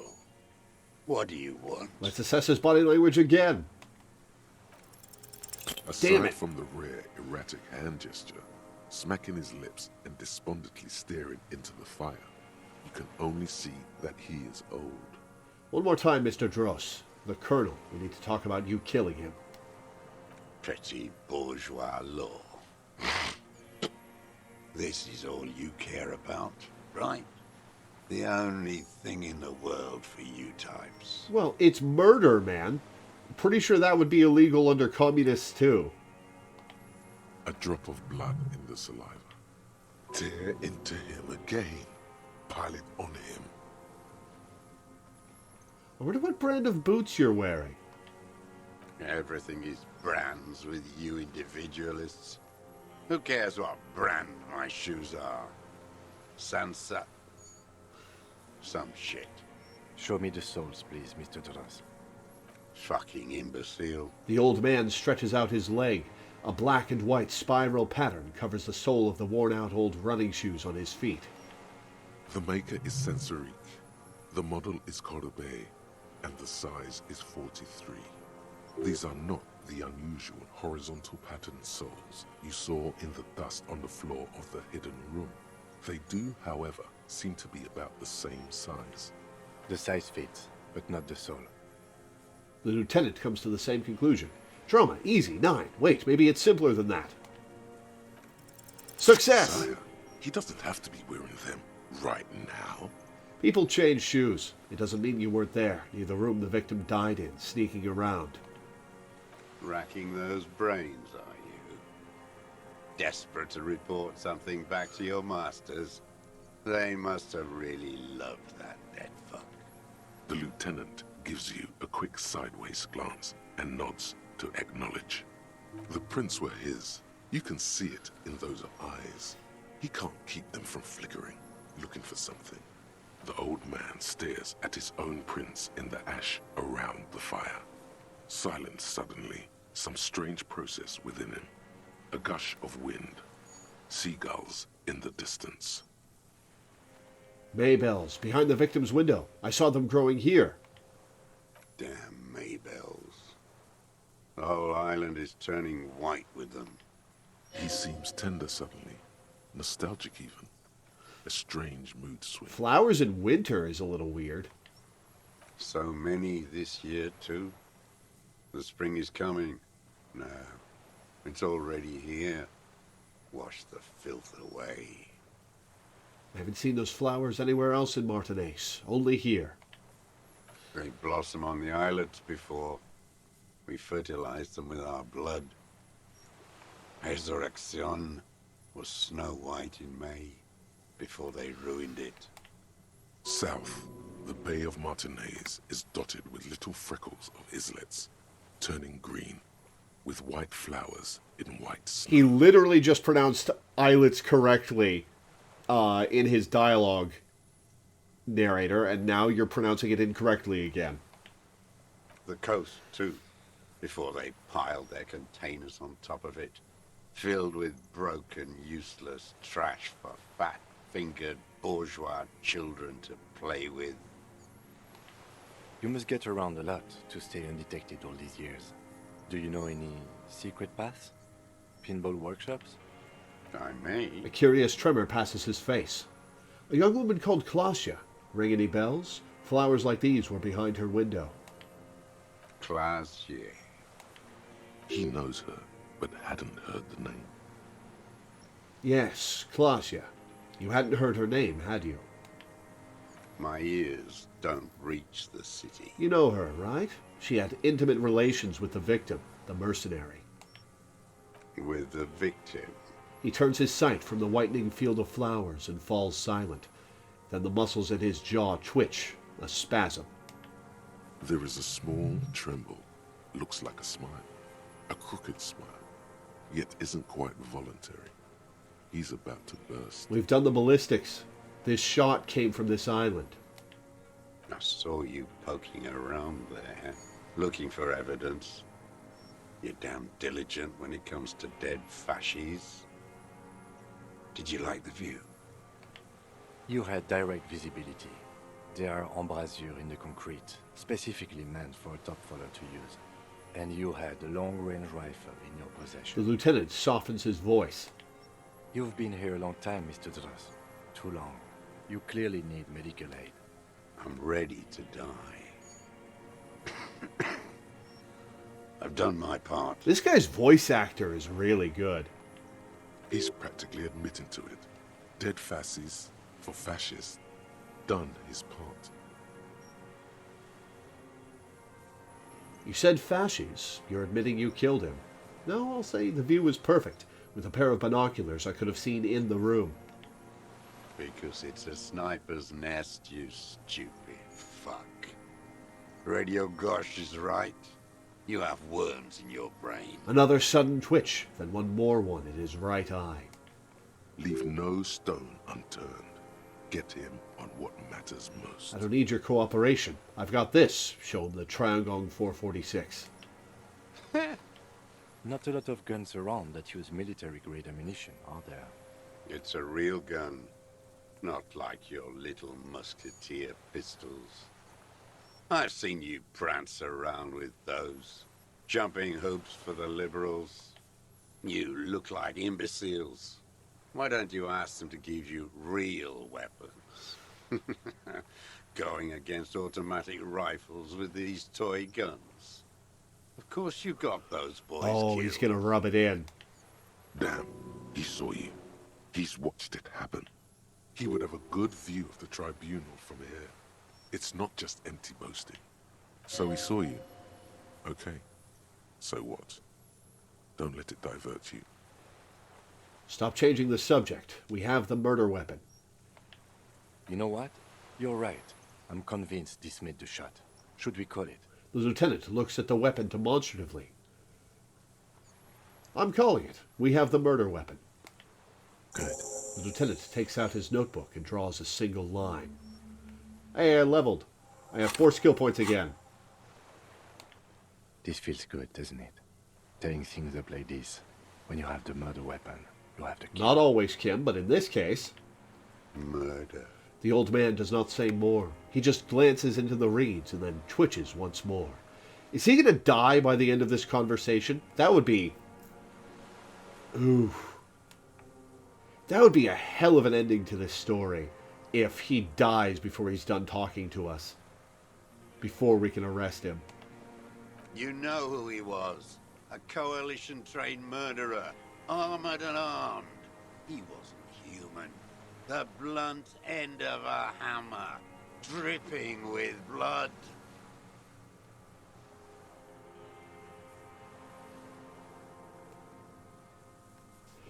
How do I want to respond here?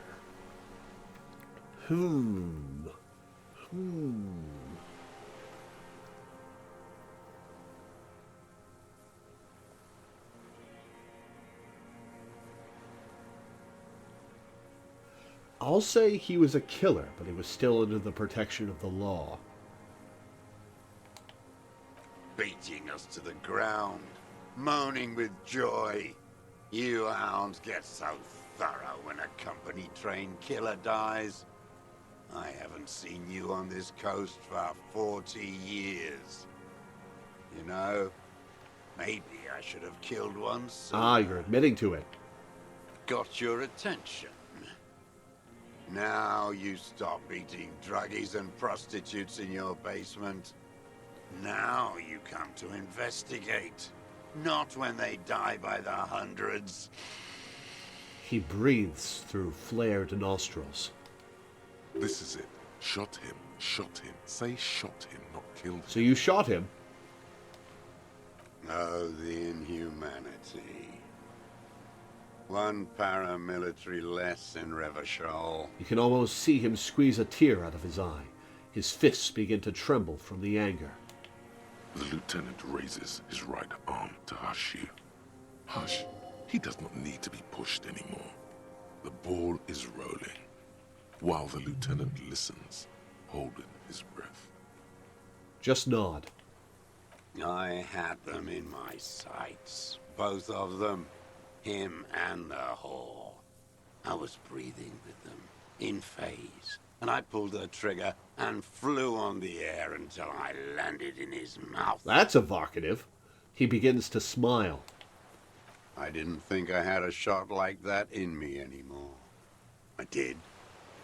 I saw him kneel there with his mouth full of death, and that stupid look on his face. And his dick still in her. Then what? Nothing. I went to sleep. Next morning there were Maybells everywhere. The world was white, or what's left of it anyway. My last spring here. I knew the fascists would come to avenge their own. And so they did. Mr. Dross, are you aware you're confessing to murder? The lieutenant asks after a second of silence. Yes. A single word is all he gives. Another level. What am I going to do with all these skill points? And you were looking at them, the victim and a young woman, having sex, through the scope of your rifle that night, before you shot The him? lieutenant takes out his notebook slowly, very slowly. The old man nods. Why? Because that's what they were doing. He shrugs, then smacks his lips. The motive. This is where the motive is going to come from. I don't understand. Do you, detective? I don't understand this part. Why were you looking at them that night? I'm always looking. He cocks his head to the side, then turns his eyes to the city. Another tremor passes his right side, lower in intensity. Are you always looking through the scope of a rifle? I'm just trying to understand. A rifle scope has the best magnification. And if you don't like it? Click. You pull the trigger? Yes. Think of it as a form of critique. Yikes. You got him going. Connect every little piece now. Wrap this up like a gift.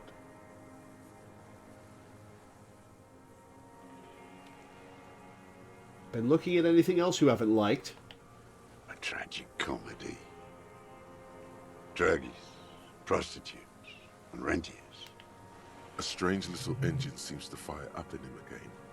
It straightens his back. More specifically? Specifically, the whole city is a charnel house. Stripped clean and draped in neon.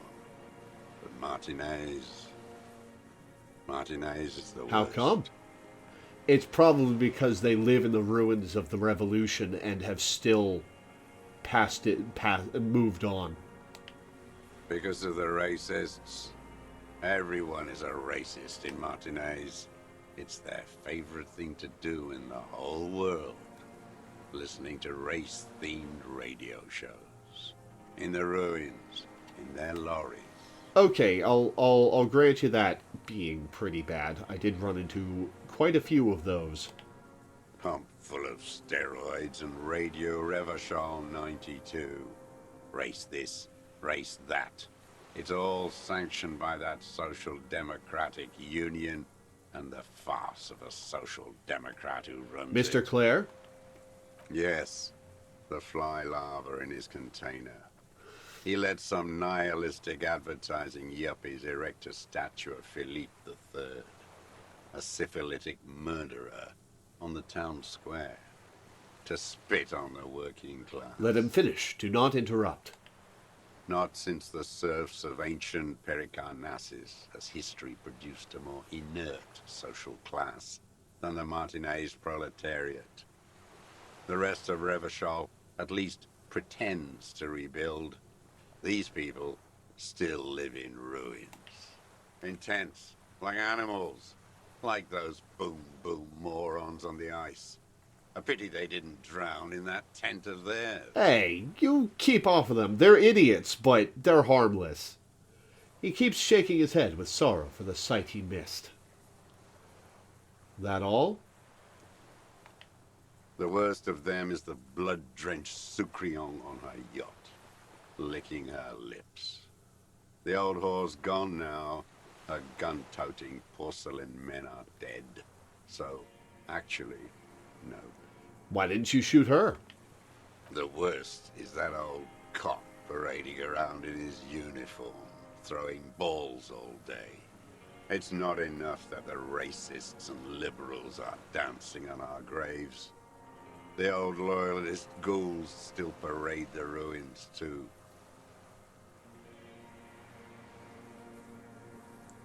Well, you'll be pleased to know that he has passed on. Every morning he's there, while the parasites he fought to protect are off in Ozon, or Koyamorang, or some other island they built their palaces on, feeding on drugs and having sex with their own children. Say nothing.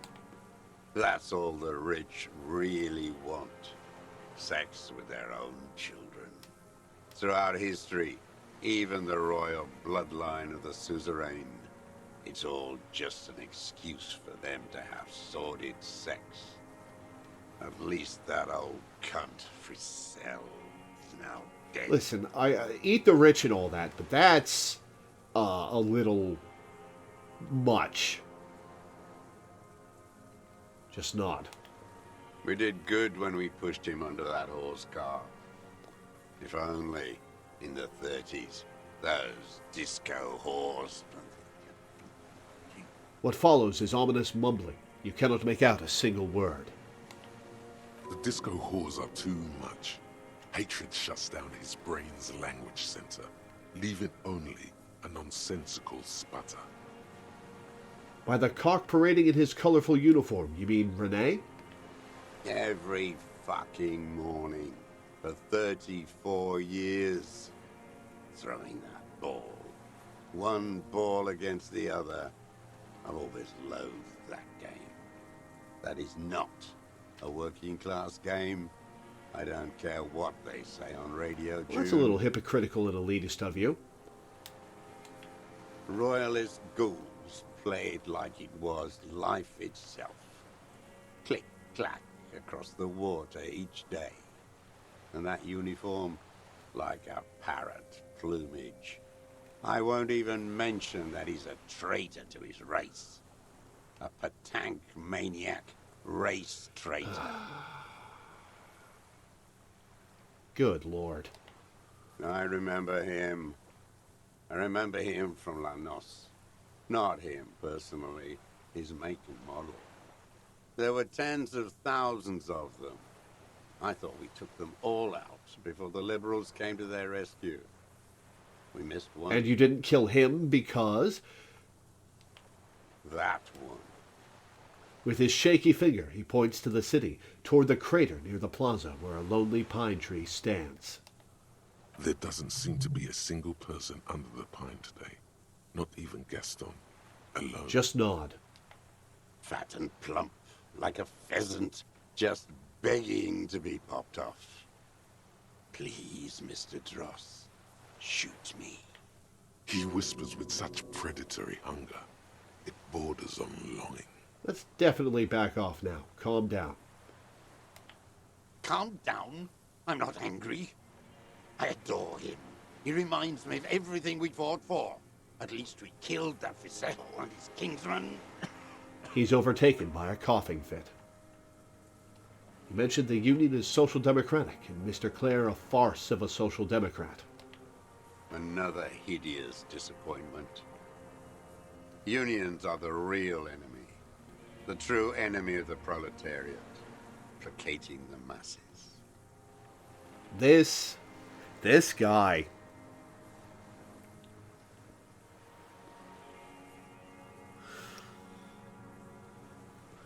This is what happens when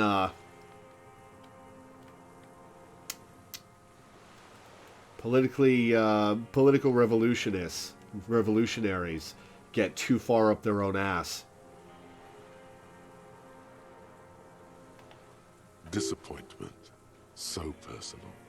He displays a familiarity with the Union's top. Who's a disappointment? Everard Clare? That deformed toad? I wouldn't expect him to wipe his own ass. I mean, The brains of the operation. The smart one. The brother? Doesn't Everard run the Union? That mobster Toad couldn't run a shithouse. He has no political education. His twin, Edgar Clare, that one's been to one of those East Revachol universities. He talks a big game about uprising and alienation and so on. You've talked to Edgar? First against the wall with him. He stopped poking at the ash now, just shakes his head. The Clares wouldn't miss a man hidden in their own backyard. Not all this time. Nothing happens in Martinez without them knowing. Of course. Maybe the Clears asked him to. Have you approached them? I haven't approached anyone. I hid. It was Edgar who came to me. Ooh, he was asked to kill the merc. How did he know you were here? He didn't just stumble in like an oaf. He figured it out. Some kids told him about a monster on the island. I told you, he has brains. He points to the path leading to the tower. Stepped right off the boat and walked down where you came. I even kept the door open for him. Thought he was a man of the left. Wouldn't rat me out. Man, how are we going to arrest Edgar Clare? Surely he's got the protection of the Union. Maybe Everard will sell his brother out? Probably not. I was right about one of those things. When was this? 20 years ago. Neither of them could walk now, could they? They were less fat then. That's around the time the Clears came to power. What did you talk about? Edgar did the talking. Paid his respects like I were a fossil in a uniform. Offered platitudes about the struggle. Flaunted his pink degree. Even quoted Marzov. Never trust a social democrat who quotes Marzov. Oh, and charity too. They love their charity. Offered me blankets and social housing. I still have the gas cooker he brought. Well, if you wanted to discard all the stuff that they offered you, why do you still have the gas cooker? And he let you be here. Let me be here. The ZOC is an unlawful successor of the Commune of Revachol. We took this fortification from the Loyalists. Even the Clares understand this. They let him be here. Understanding was a courtesy. But why such a courtesy? Mr. Dross, did you kill the Crenel mercenary for the Clares to incite a riot? I'm not doing anything for that swine again. He shakes his head. Again? What have you done for Edgar before? Yeah, tell. Tried teaching him some Marzovian socioeconomics. They didn't stick. We parted ways. He coughs. Okay, he didn't do the hanged man for them. But he's insinuating something.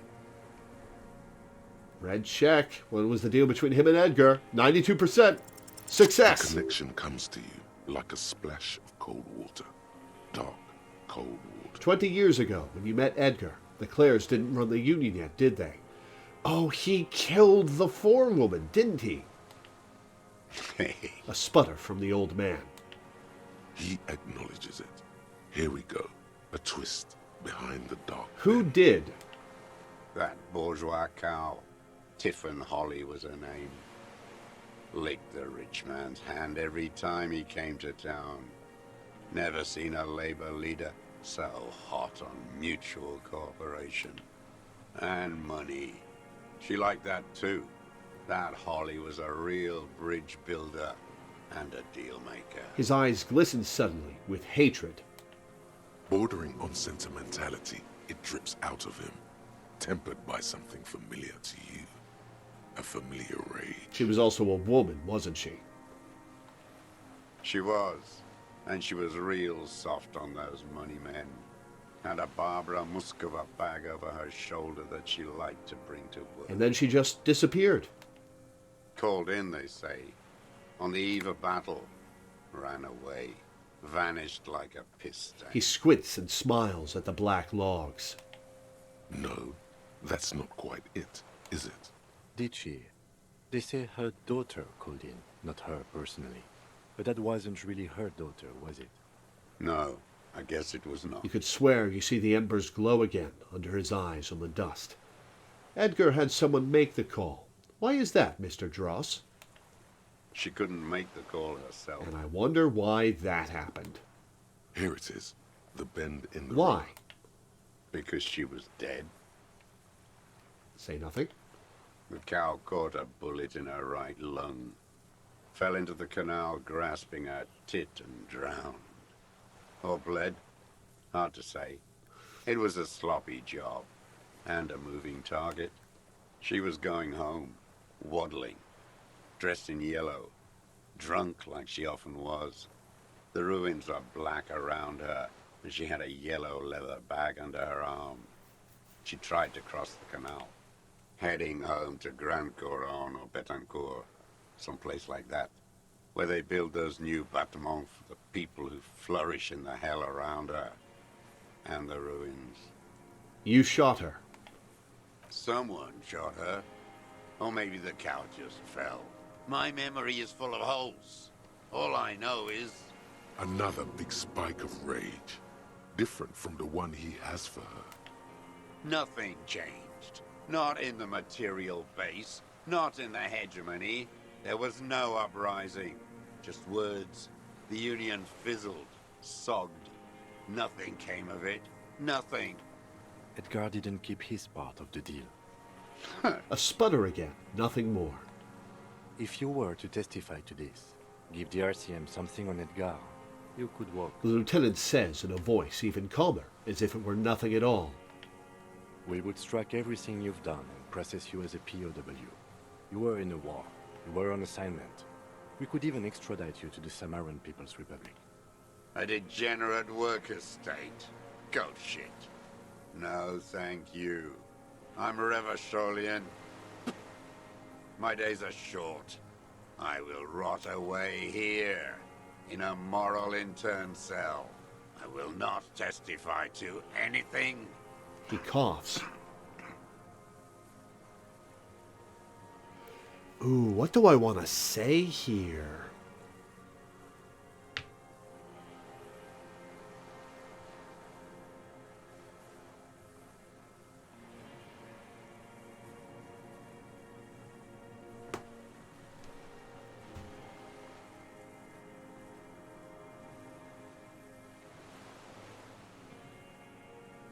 No, he's not mad. He's not crazy. He's just an angry, vengeful, failed ideologue who hates himself for not sticking to his guns 40 years ago.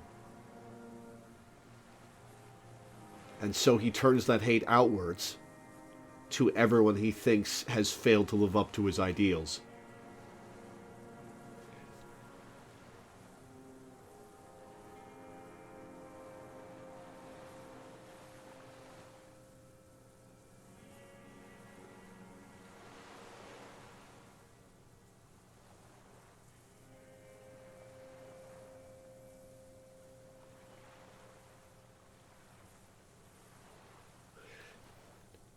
Do I press him?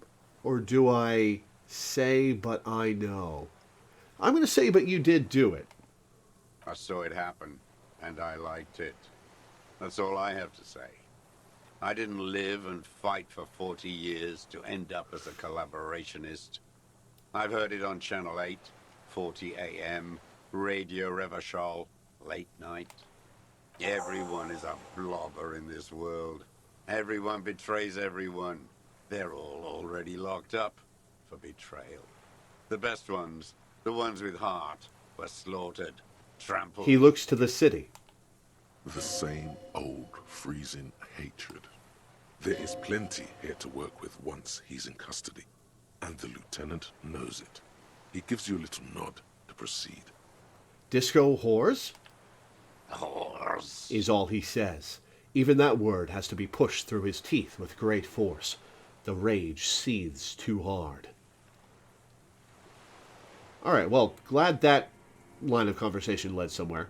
I'm glad we talked about this. Now, Glad. It's all gone. He stares into the dust at his feet, gray and dirty spring grass all around. What specifically did you not like about what you saw the night of the murder? Them. Fucking. I didn't like that. So you were jealous? Jealousy is a reactionary concept. I didn't like the Reaver enjoying himself. Drugged out, soothed in the arms of a young woman. I wanted him to die so he could not enjoy life anymore. Well, there's a motive. And I wanted to see his head explode. That too. She should know better than to hold a child murderer between her thighs. I knew he'd be there for one more second, writhing. That is fucked up. That's all it takes for the bullet to reach his head. Now that I think of it, I wasn't aiming for his mouth. I wanted his brains to spill out on her. But you can't have everything. How long had you been watching her? Since she came to Martinez. I saw her sneaking in the reeds early in the morning, behind the Fell building. It was dark, still winter. She didn't have her skimpy outfit on then, just a spot in the night, moving. Past the Fell building on the coast? What was she doing there? Hiding something in the water. She had a fag after she'd done it. I was up in the ruins there. She couldn't see me, but I could see her, smoking. She was nervous, but not scared. I wonder what she hid. And beautiful.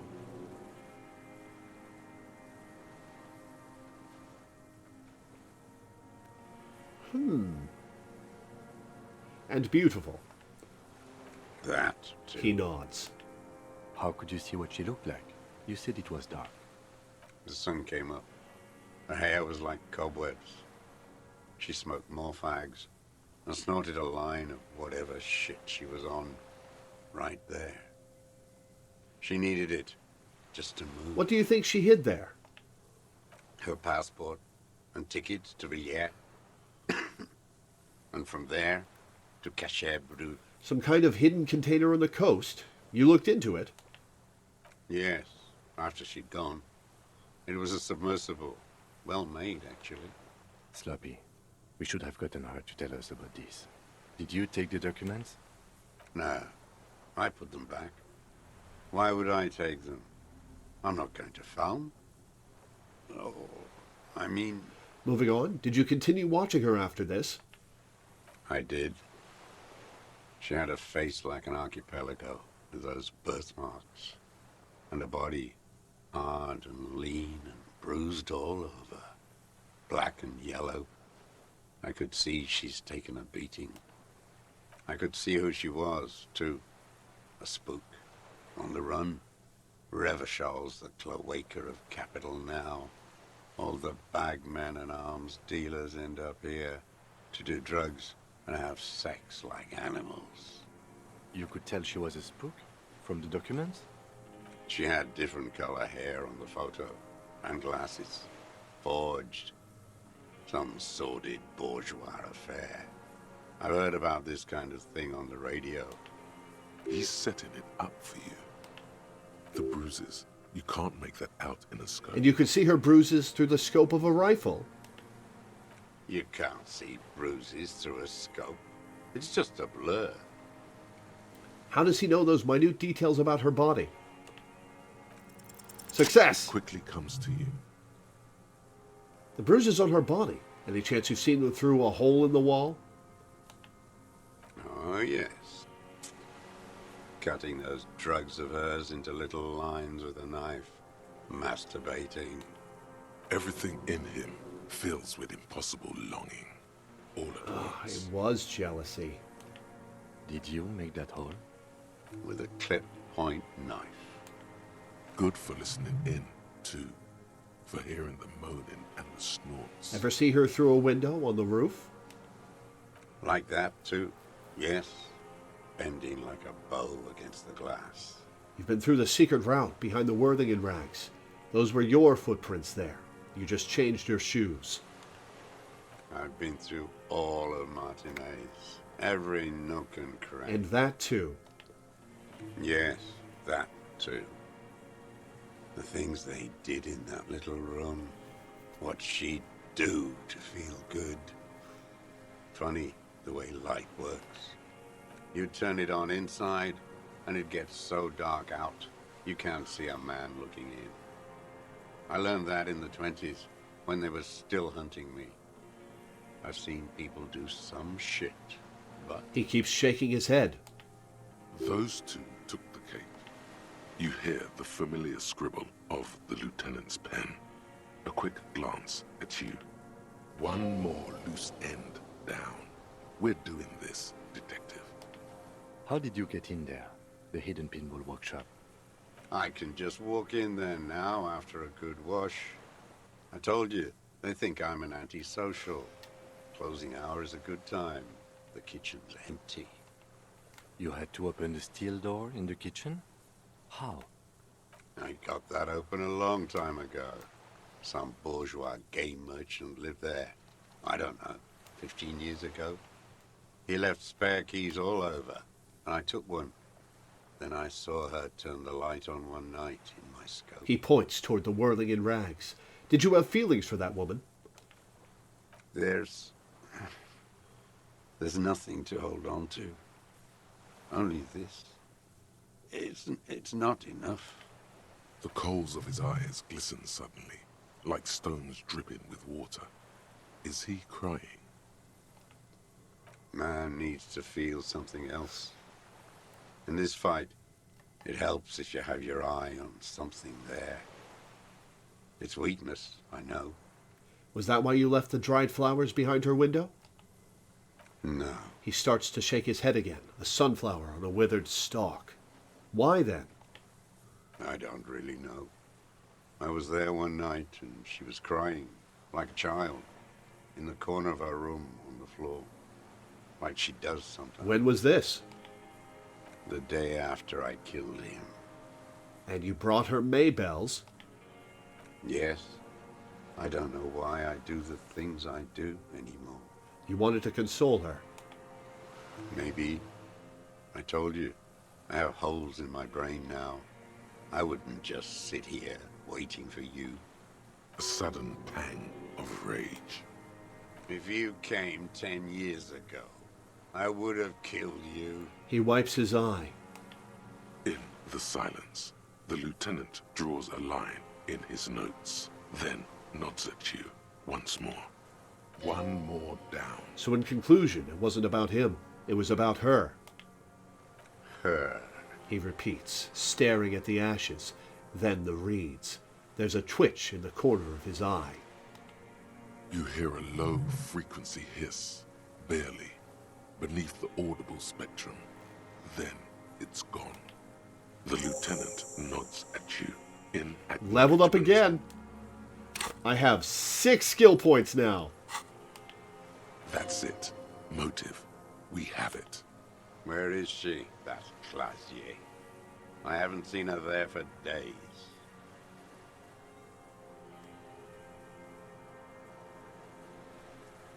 She got away, but she let us here first. She figured out someone was watching her from the sea fort. Ooh, do I say that, or do I just say we don't know where she is? I'll say she let us here first. Gone. I knew it.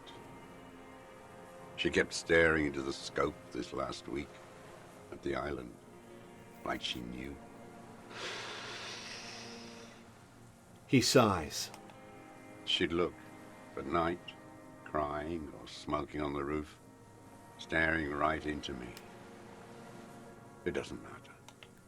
Midtown, across the Bay of Revachol, the oceanic wind washes 40-story towers. Above them, Lucerne Central Aerodrome, a cocoon suspended in the sky by a web of suspension wiring, encircled by hybrid aircraft. Look north. On the platform, a young woman is withdrawing from amphetamines, Oh, hi, Jojo. Glad you've been barbiturates, here. and alcohol. Yet still, she smiles among the crowd, among the great ghosts of the city she's leaving. For another far south. Smaller, distant, hidden. Not like the great chandelier she sees sparkle in the night below her. Streetlights, towers, tenements and water. And across it, a dark strip of ruins, barely visible, if she didn't squint her eyes. There, on a dilapidated jetty, in a nameless village, 2 police officers and 1 special consultant look across a narrow strip of sea. The ruins of a sea fort stick out of the water, built by Philippe II, reappropriated by the Commune, then lost in the landing. He's there, doing what exactly I don't know. Satellite Officer Vic Mayer points at the ruins. Behind that anti-aircraft something. That's why we can't see him. Ooh, they're talking about me. Special Consultant Heidelstein is optimistic. We'll see the boat when he comes. Let's go get a coffee until then. I know this interesting little place where... His voice. His voice trails off as the 3 walk down the jetty. As the men go, Patrol Officer Minnow looks back over her shoulder at the crumbling fortification like a rotten tooth rising out of I wonder the if her water. name's a pun on minnow. Small fish in a big pond. Good luck, Harry, she thinks. You need something good for this. The old man has fallen silent, staring at your feet. The burnt logs in the fire are moist from the sea air. Let's try to assess his body I language ain't going again. anywhere.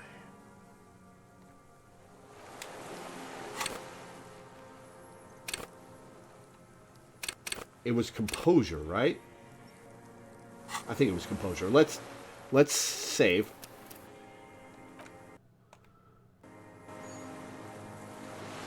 I think it was composure.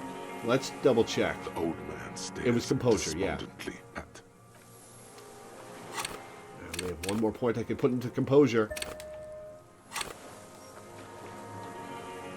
the old man stares 28%. despondently at the logs. Failure. Aside from the rare, erratic hand gesture, smacking his lips and despondently staring into the fire, you can only see that he is old. I'm gonna save scum that. I'm gonna save scum that a little bit.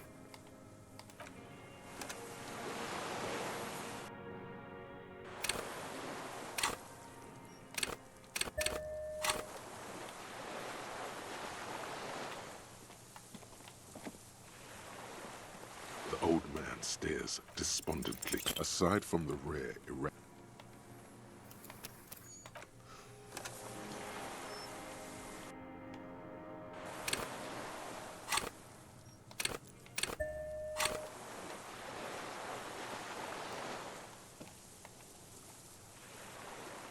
The old man stares despondent. Aside from the...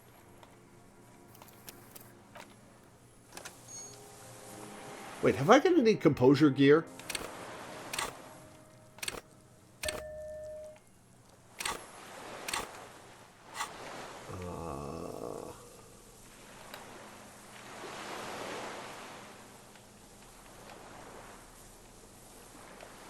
Composure shoes minus savoir faire.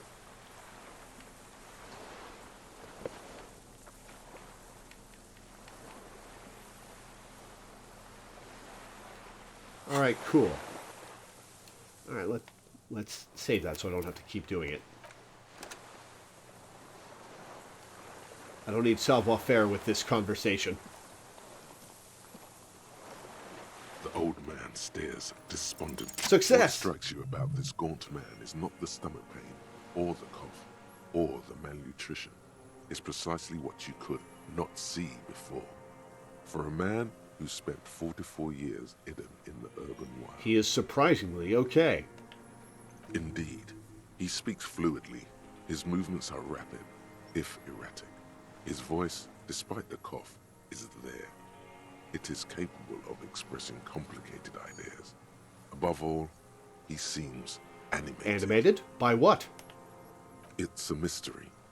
This animation comes at a cost too. Erratic hand gestures, thought processes cut off like threads, as he just stares at the logs or the reeds. He also suffers mood swings, bubbling to the surface, unconstrained by his nervous system. Great leaps of emotion, from anger to grief, despair. Dementia? You've seen demented people before. This feels similar, yet different. When his thoughts move, they are lucid, keen even, not senile. Is it some kind of substance damage? Like he's addicted to something? Not only the painkillers he's clearly on. Mr. Dross, are you on some kind of a psychoactive substance? No. I won't be stuffed full of shit like the rest of this city. It's not a downer, rather an upper, judging by his snaps. Wouldn't a foul temper be a byproduct of his life? Perhaps, but his seems more than that. The inner turmoil takes unexpected turns, as if forced on him in a way. In summary, you sense some underlying neurological disorder. Are you on amphetamines? Like some kind of decadent rock star. He doesn't dignify it with more of an answer.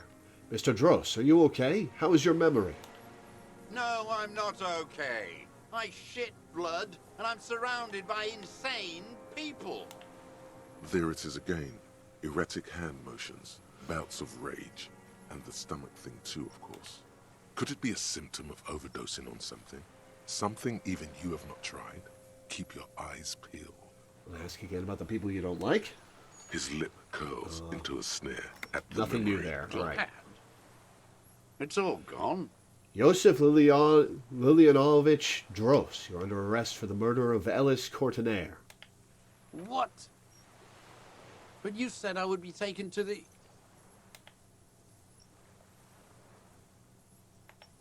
This terror is the sum of all the uncontrollable movements and mood swings he's been exhibiting. The wind picks up. The silence on the water is broken all around you. Little shivers of waves appear. The lieutenant continues, like an incantation.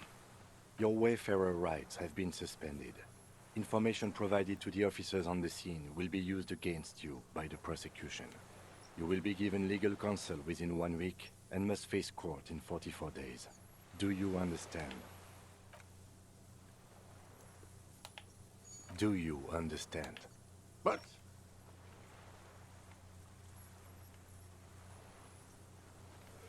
Oh, what do I say here? Kim, he's afraid. No, I don't want to. I have to stay here. He looks at the reeds, eyes submerged in growing terror. He doesn't want to go back to civilization.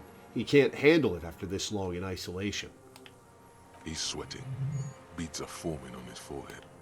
Pupils are dilated too. Eyes getting blacker and blacker. Your confirmation is not required, sir. Now on to the boat.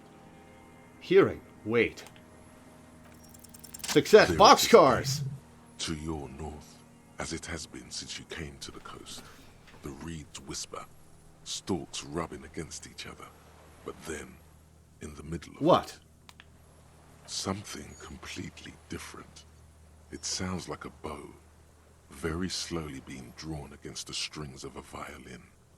A very small violin, made of reeds and The rushes. cryptid? Maybe there is room for 3 on the boat. Shush, Kim, do you hear that? What? What are you talking about? Is this... really us?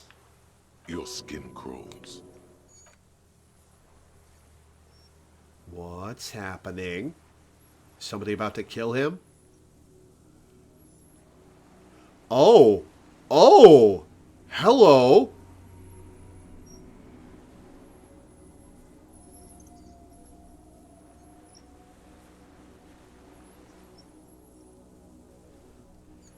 A delicate tangle of arms and legs unfolds from the reeds, limb by limb, to then just stand there, moving its scythe-like arms in ghostly silence. Does this happen if you haven't done the cryptozoologist quest? I will blink. It's still there, an unfolding mechanism of reed-like chitin, hovering in place. What is that? What are you talking about? The old man looks at the reeds, then at you. The giant stick insect. There's nothing there. He looks confused. The stick insect is over 3 meters tall.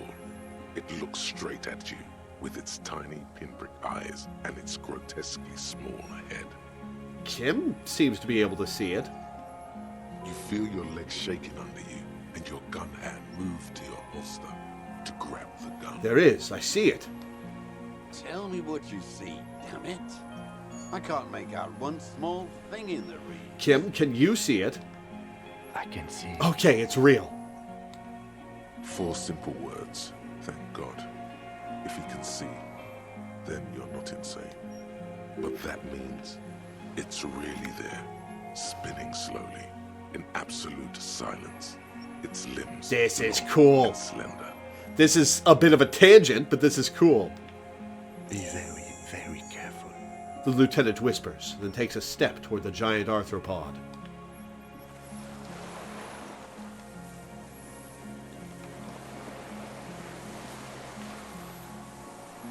The creature stands on long stilt-like legs, antennae hanging from its head like a woman's hair, white and curled at the tips. It is no more than 5 steps away from you. Alright, I'm gonna ban that bot account. Okay. Reed-like tufts stick out of its joints. As the insect moves its forearms, it produces a faint hiss, like a reel-to-reel machine spinning after the tape breaks. The hiss is different from the strings you heard before.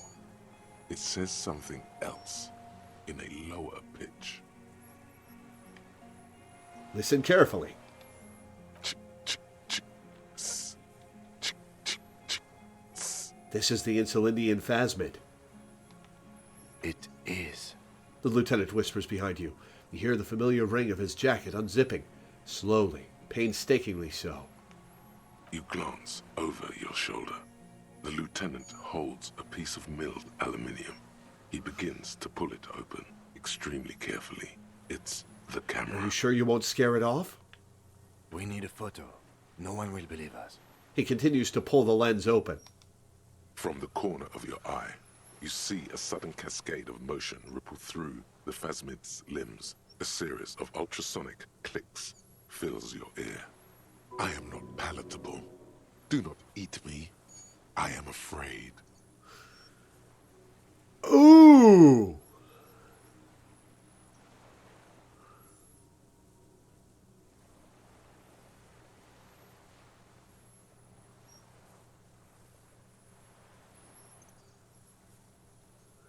Ooh, what do I do here? Ooh. Here's a difficult choice.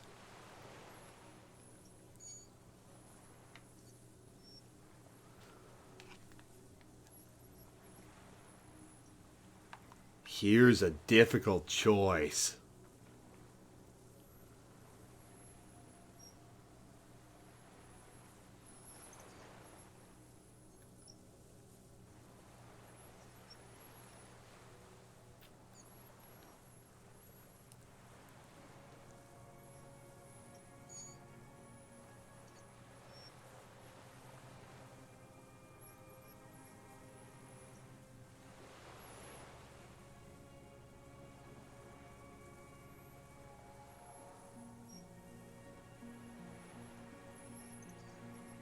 I don't know what to do.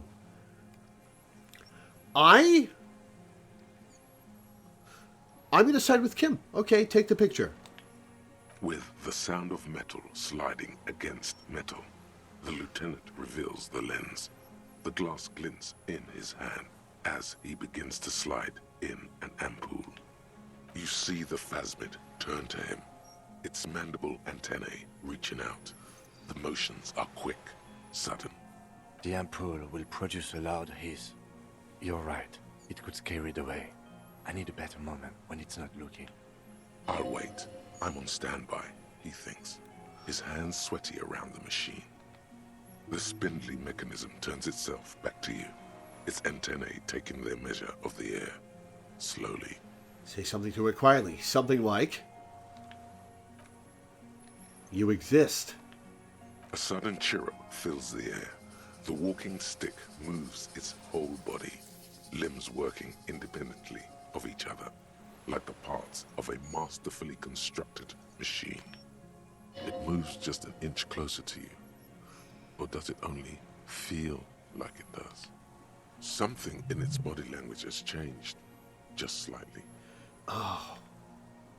I really want to see what this red check results in. So I'm gonna. We can't just leave it standing there. We have to do something, Detective. It could be connected somehow, even. You've never seen him get this Oh, I excited. can't. His voice is Oh, almost I dry. have to. All right. All right. Well.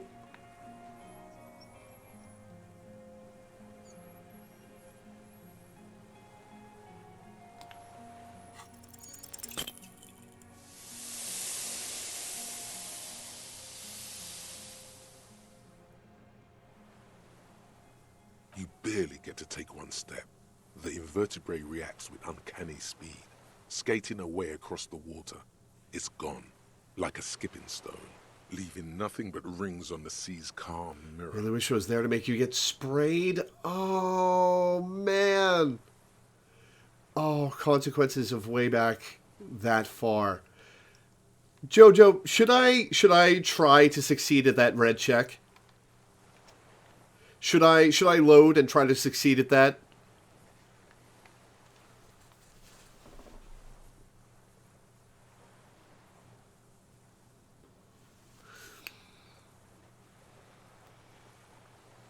You can't succeed. You fucked it when you didn't get sprayed. Oh, all right. Where? Where did it go? The lieutenant has the camera in one hand and a slip of white paper in the other, developing. I should have taken the pheromone from Moral. I don't think it had anything to do with the ox spray. It was just scared. There is uncertainty in his phrasing. It did have something to do with the ox spray. Okay, but I'm not an entomologist, okay? Neither was the parascientist. Who knows? The only thing I'm sure of is we saw it. It was real. Tell me you got the picture. He shakes his head in silence, an expression on his face that you've never seen there before. He's a believer now. You didn't get the picture? No. He shows you the white slip of photo paper. There's a rainbow of color. Blue, white, yellow, and brown, like a child's painting. However hard you squint, you can't make out anything recognizable, let alone a stick insect. I tried, but it was moving too fast, and I didn't get the ampoule in right. And damn it, I believe my eyes. It was there. How did it do that? Glide? It appears the insect can walk on water, like a water strider, you know? It's almost as fast. Uncanny. Where did it go? Can you see it? No, it's gone for now, Lieutenant Freighter. What now? What now? The old man behind you repeats suddenly. He's put his hand into the ash. It's dirty and black. In some kind of strange, semi-catatonic state. Our suspect's not looking so good. We should check him over. Also, it looks like it has some kind of nest there. Maybe there's proof in there. In the reeds, where the phasmid was hiding, you see a little flash of white. Porcelain white. Porcelain white. All right, we are saving.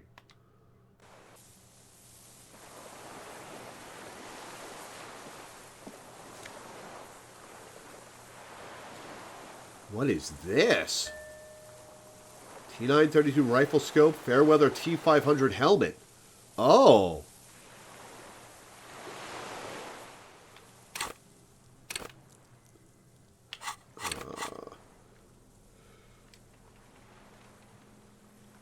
That is a freaky helmet. And his battering ram -1 suggestion, a fighter not a lover. This monstrous looking bug-eyed ceramic helmet was in the phasmid's nest.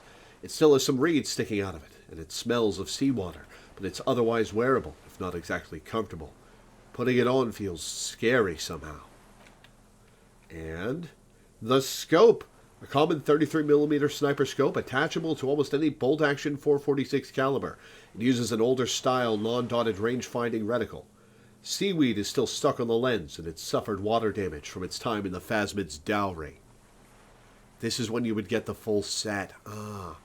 They held a lot of achievement sets behind finishing the island, yeah. This is when you would get the full set, after the point it would come in handy, yeah. It's funny to me that this stuff has sell value. Unless there's New Game Plus where you can sell it from your inventory. Which I don't think would be the case. Alright, Yosef. What is it? What do you want from me? I can't go. Something is very wrong with him now. Sir, how could you not see the Phasmid? See? He stares at the reeds and falls silent. Mr. Duras? The man does not respond. He keeps staring, black eyes glazed over and bulging from their sockets. His gap-toothed mouth shaking, with fear and longing, like an addict of some terrible substance. Touch his shoulder gently. The plastic cape feels coarse. A light shiver passes the man. Other than that, no reaction. He feels small and frail. He's going into some kind of psychomotor immobility. The good news is, this solves our transportation problem. Doesn't it, Mr. Duras? The trembling mouth appears to sigh. Between this and the broken tire he's used for a boat, I think it's safe to leave him here, while we go and get help. It will need to be medical first, I'm afraid.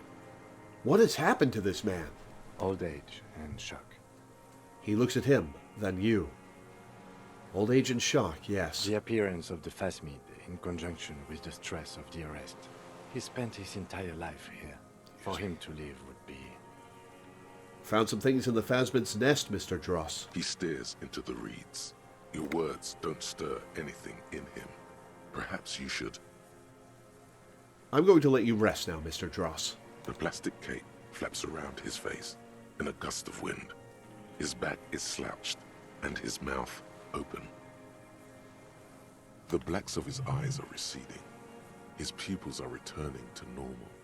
The strength is all gone out of him. Just frail old bones in a sack of tracksuit trousers and a windbreaker. So, do you still see the Phasmid if you didn't do the cryptozoologist stuff? And if so, it just comes out of nowhere, out of left field. Like, what is this bug monster? Hang We tight. should think about getting back to the mainland. To get help.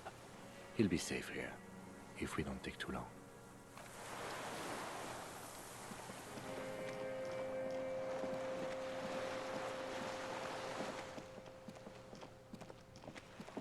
Man, what?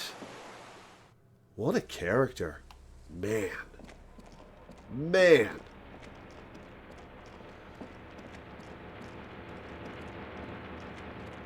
Is he going to be dead by the time we get back? We did take his gun.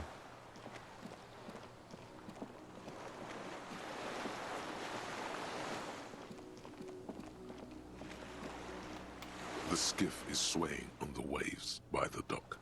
Let's return to the mainland, Yes, we are done here.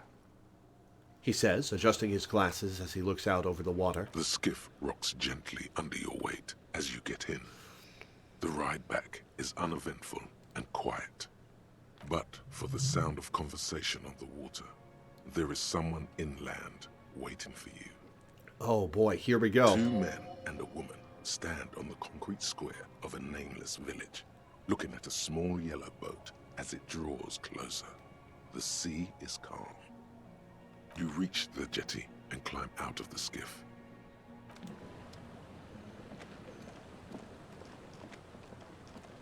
All right, let's talk to him, Look what the tide brought him.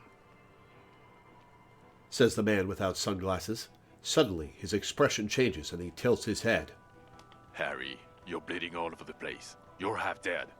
Whatever this is, It is completely unimportant compared to what you've just seen. This is the man with sunglasses from the whirling in rags. But where are his sunglasses?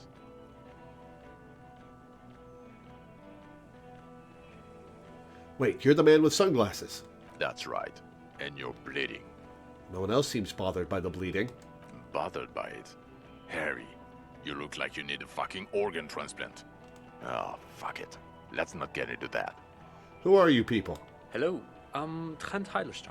I believe we've met on several occasions. I'm your goddamn partner, Jean Vicomar, and this is your special task force. Or what's left of it. Special Consultant Trent Heilerstam, Patrol Officer Judith Minot. Hi.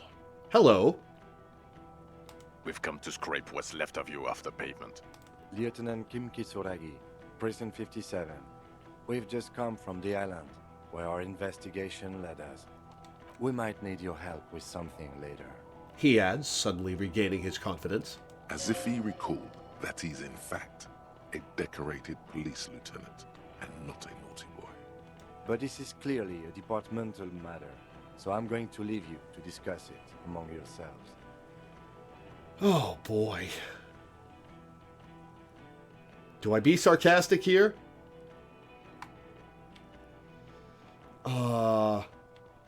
No, I'll just say thank you, Lieutenant. It's good to meet you, Lieutenant Kitsuhagi.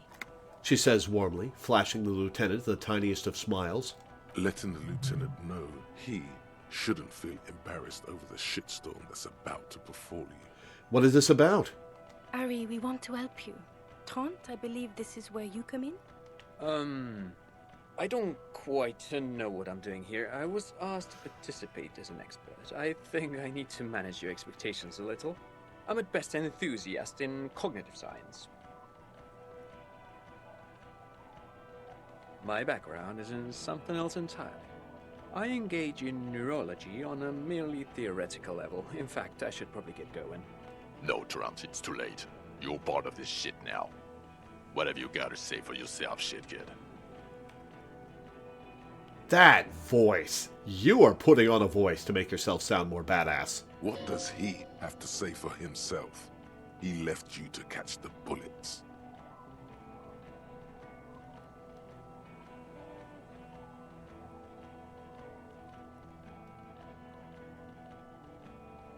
How did you know I was here? The cafeteria manager you fucked over told us where you went. Understand, okay. Gart told you. And people on the street helped us too, with your whereabouts. You're a legend among the drunks, Harry. A legendary local drunk. Yeah. So Trant Heidelstamm turns out to be Special Consultant Trant Heidelstamm. Yes, I'm Trent Heilerstam. I never said I wasn't Trent Heilerstam. What was up with the kid then? Mikhail? Mikhail's my son. Oh, okay, sorry. No problem. So what are you special consulting here? What indeed? I was asked to share my take on some of the more obscure theories developed in Königstein in the 30s, like partial psychotraumatic amnesia, group personality theory. Group He's here to say personality you're theory? Insane. He is smart. Let's move on. You mentioned a task force? Yeah, Major Crimes Unit, under Lieutenant Dubois and Vicomar. Ring any bells? Refresh my memory. Who else is in this? Refresh your memory? It's a goddamn Major Crimes Unit. There's you, me, Jude, Trent fucking Heidelstamm, and Guillaume Baby. He stares at you. I'm technically just a civilian advisor. Oh, fuck you. You're part of this shit show. Yeah, first, who's Guillaume Bevy? Oh, that's an interesting story, actually. Guillaume Bevy is a police reporter who joined our team. He was really good. Then he left because he lost faith in your ability to lead the unit. Fair. Other people have left too. Good, smart people. People we won't get back. Only me and this really patient patrol officer are still here. And Tron because I'm forcing him to stay. Is this Guillaume Bevy blonde and partial to sunglasses? Is this Guillaume Bevy blonde with sunglasses, like you were? See? There. He's getting it. I was impersonating him. Look at me, I'm G. Bevy. It was going to be funny, but then you really did have brain damage. So not so much anymore. Yeah. He sincerely thought it was going to be amusing for both of you. Oh man, now I feel bad. I feel bad for him. He was trying to play a lighthearted joke. Okay, so what does the unit do? It's a major crimes unit. We clear the desk of cases so Precinct 41 doesn't look like the worst station in town. We are shit tier now, Harry. Because of you. The 41st isn't... He trails off, not wishing to finish the sentence.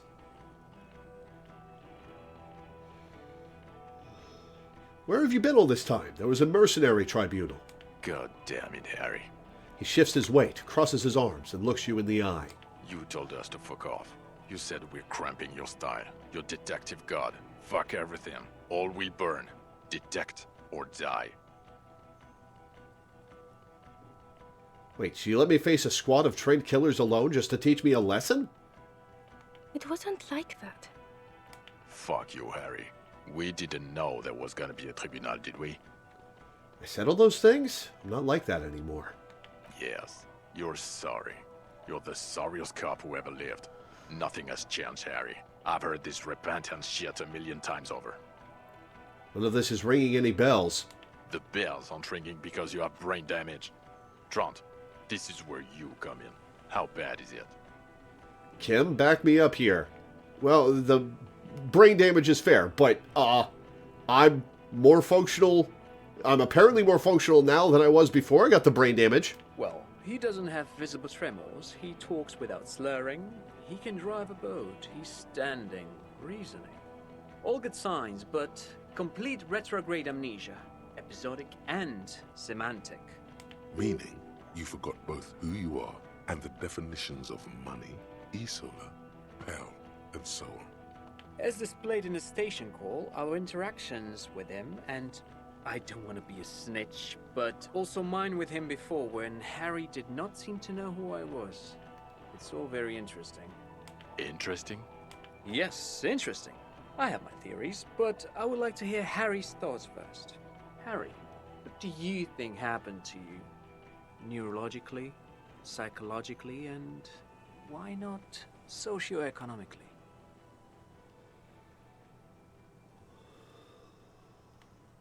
I'm going to say either I drank so much I lost my memory and I'm now slowly recovering it, or something so sad happened to me that I couldn't be me anymore. It was a defense mechanism.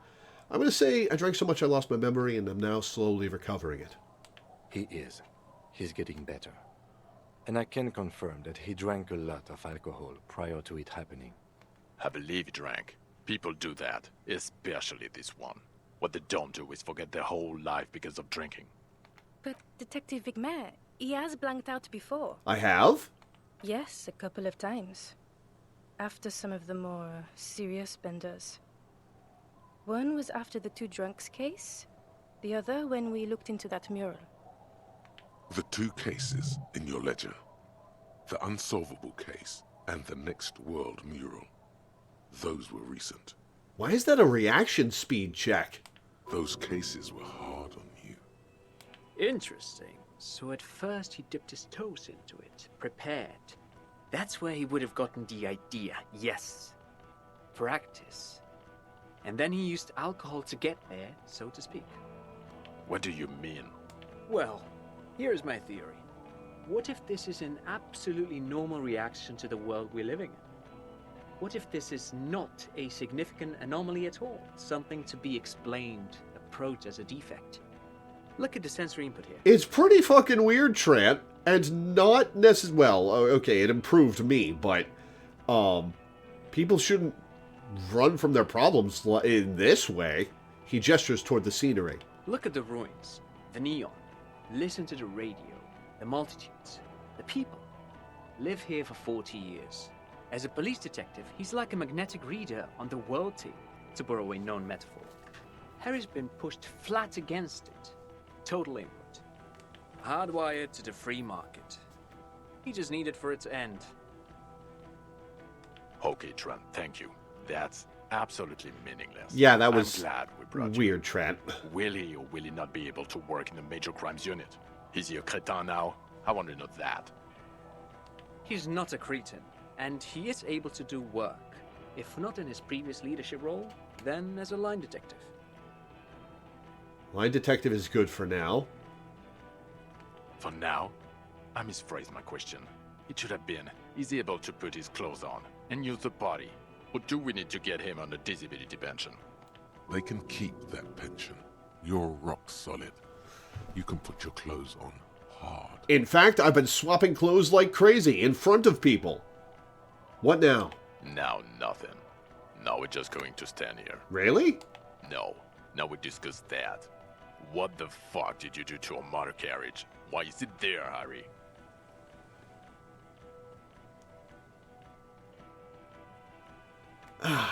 I'll be honest, I drove it into the ocean when I was drunk. Ah, so refreshing. He just admits it. Thank you for your honesty. Thank you for destroying 45,000 real of police property that's coming out of everyone's payslip.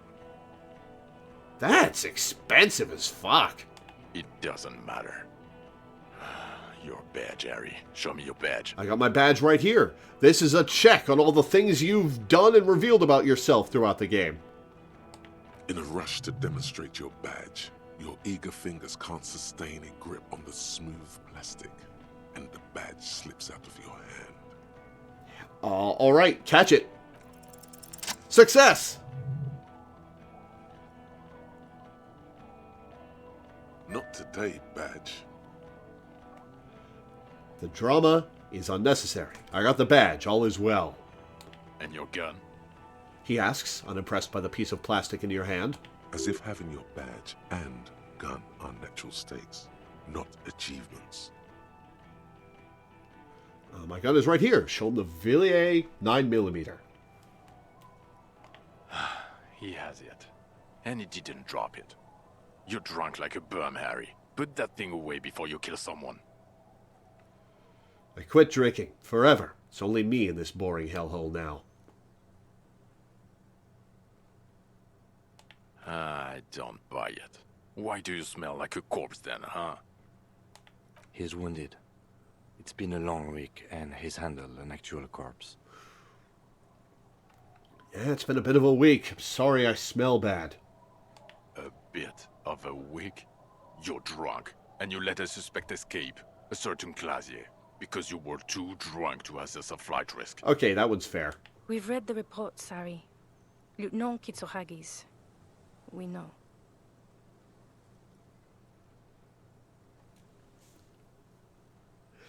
How do I want to respond to this?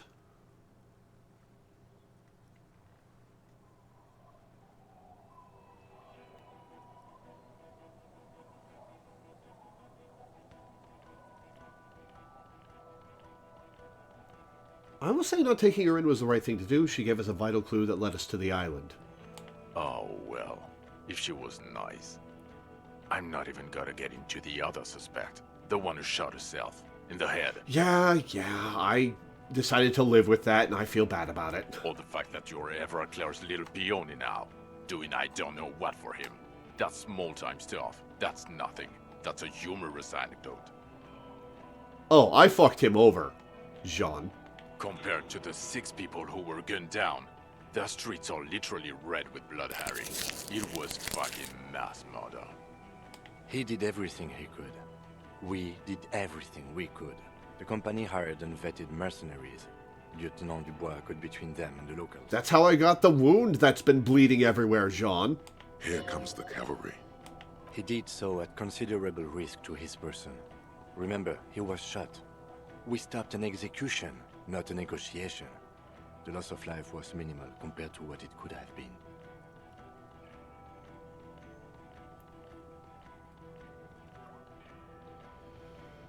Yes, what he said. Thank you for the input, Lieutenant Kitsuragi. I didn't mean to suggest you didn't handle the situation. He brushes a stray strand of hair out of his eye and coughs. You've spent the week with him on this case. What is your take? He trusts the fuck out of me. The case? On Lieutenant Yefretor Dubois. Well, the drinking, the gun losing, also losing the badge. That's all true. Although he has not been drinking on the job this week. So that would have changed if I drunk in front of him. See? 1 week. Then there's the self-flagellation issue. He likes to apologize, profusely, making it sound like he's guilty of at least first-degree murder. It's not a good communication strategy for an officer. Oh, going in on me. It's just strange, especially in light of his political views. Detective Dubois is, as you may know, a true blue moralist, a man of the center. Going in on me. Evaluation time. Which is commendable, but also at odds with his behavior. Other still, he is also a Mazovian socio-economist. What? He believes I in didn't... predating the ruling class. How he reconciles these 2 points of view, I do not know. But he is vocal on both. I never said I was. And then there's the motor carriage in the sea, something I was not present for. But despite all this, he is a great detective, one of the best I have seen, in fact. He can talk human beings into telling him everything, and he doesn't stop. In all the time I've spent with him, he has not once stopped pursuing leads, however far-fetched and tangential. He is tireless, madly driven. Thank you, I think. Well, except that one time when he stopped to sing karaoke, which, by the way, I have to disagree with you, Mr. Vicmar, was a valiant effort. He really sang his heart out. Okay, he did something. Other than that one time, he has tirelessly worked on the case, and he solved it. We have a confession, a murder weapon, and the perpetrator, locked on the island right now, awaiting transportation. Yeah, take that. He apprehended a revolutionary brigade who stayed hidden for 50 years, ever since the revolution, who's probably committed other murders over those years. Oh, and he also discovered a new species. I don't think they're going to believe us about that, Kim. A new species? A colossal stick insect, 3 meters tall. It's on the island, camouflage as the reeds. Oh, God. You're not helping our case, Kim. I did not, unfortunately, get a photo, but I believe it may have been the Insulindian phasmid. I know this sounds fantastic, but I'm a 4 times decorated lieutenant of the RCM. I do not make up encounters with cryptids to spice up my day. I am very, very sane. That is entirely true, Kim. I don't doubt you, Lieutenant. If you say it was the Insulindian phasmid, then it was the Insulindian phasmid. It's incredible, but it was real. Lieutenant, is it somehow connected to the case? He pays you no heed. The killer did not seem to be aware of the phasmid's presence, exhibiting a strange, atypical dementia. He fell into a stupor after its appearance. He became near catatonic. Phasmid may have contributed to his mental state in some way over the years. So it is connected. We could order a search. I could get people from EPIS on the island, entomologists, doctors. There must be signs of it in the reeds. If we found the Insulindian phasmid, well, that would be absolutely exceptional. The PR value alone. There, you need to make your case now. The floor is all yours. He prepared it well. Ooh, okay, what do I...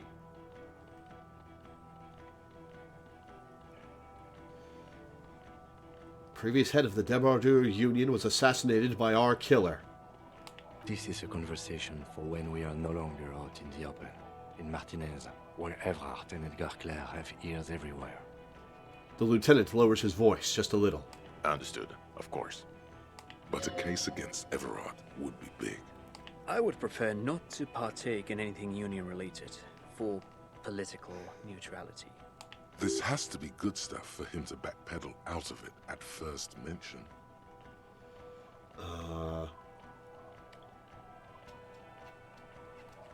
There's also a dead man on the boardwalk, a missing person I found. Yes, yes. Fallen through a gap in a boardwalk. Drunk. How did you know I found him? The body was transported to Precinct 41, our morgue. I had Tilbrook and Mullins take care of funeral arrangements and family stuff. You're not the only cop in the world, Harry. This all comes back to us. Still, good work with the missing person, Detective. Why, thank you. It's still a point for you. No denying it. The killer, Lilianovich Dross. We have a strong motive for it. Lilianovich. A revolutionary matronym. A revolutionary matronym?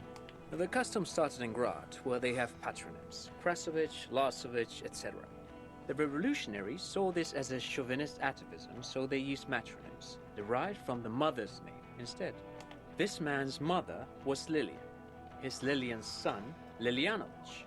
The custom was overturned after the revolution failed, but not before it made it to Revachol. So, it is what a soldier of the ICM would be called. Thank you, Trant. Thank you for that piece of cultural theory. You said you have a motive? I sure do. Of course, excuse me, I just thought it was noteworthy. He wasn't quite sure about the straggler before he heard this detail. It must have convinced him. He killed the mercenary in an act of jealousy. Jealousy? I thought this Lilianovich was an old man. To have been hiding for 50 years. Like 70-something. A strange psychosexual fascination. The result of spending all this time in solitude on the islands of this bay. And trauma too. He himself gave a political reason.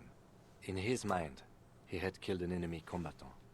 Also, we have ballistics from the gun, matching the bullet found in the dead mercenary's head, and 2 officers on the scene that Mr. Dross confessed to. Glad I dug that bullet out. It's a clean win. It's way more than that.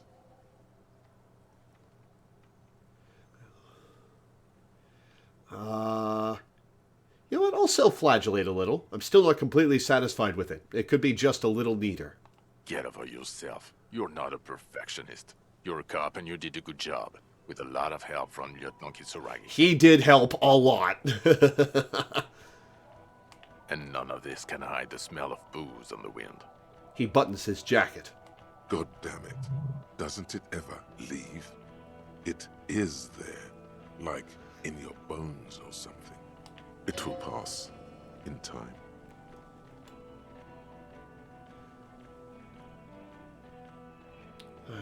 So what do you say? Want to take this hot shit back? Point to yourself. I don't want to, but you discovered a new species. And solved the murder. He shrugs. So I have to. Jude? Anything that ends the trial is okay with me. A quick nod. Agreed. The public relations potential of this is too valuable to let go. Okay. We have vehicles in the square, and the perpetrator needs to be taken into I custody. gained Let's EXP go. this late in the game? Now you will finally get to know who you are. Wait, I have a few questions before we go, about who I am. The man looks westward, impatiently, jingling his car keys in his pocket. Who am I? Who are you? You're a gym teacher, Harry. That's sarcasm, Harry. What? Well, obviously you're not a gym teacher anymore, but... But before... Before you were a cop, you were a gym teacher in Coron. It's getting really cold outside. Huh? Should we maybe... That does explain a lot. Harry, it explains everything. The running around, the jumping, the bicep girth, your inexplicable facial hair. Collection of fallen sportswear I've amassed. Your moves on the church floor, which honestly was just jump aerobics. Your use of the word graffito. Also, this guy. Just everything about this guy. God, even this javelin-throwing freak hair. Why did I join the RCM then? The regular. You found some chick. She inspired you to fight the big fight. Be more than you are. All that. You, every morning, walking from Voyager Road to teach gym. She, leaving for the academy with her spring coat on. The air filled with the smell of smoke and raspberries, and incredible hope. An ocean full of hope. When was this? When was I a gym teacher?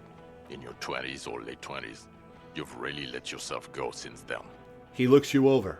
You said in Coron? I was a gym teacher there? Yes, you taught gym in Cool. I believe that's the term. Taught gym at a high school. You were a high school gym teacher. Yeah, I get it. It's self-explanatory. The smell of sweat and glue. The worn floorboards. High school.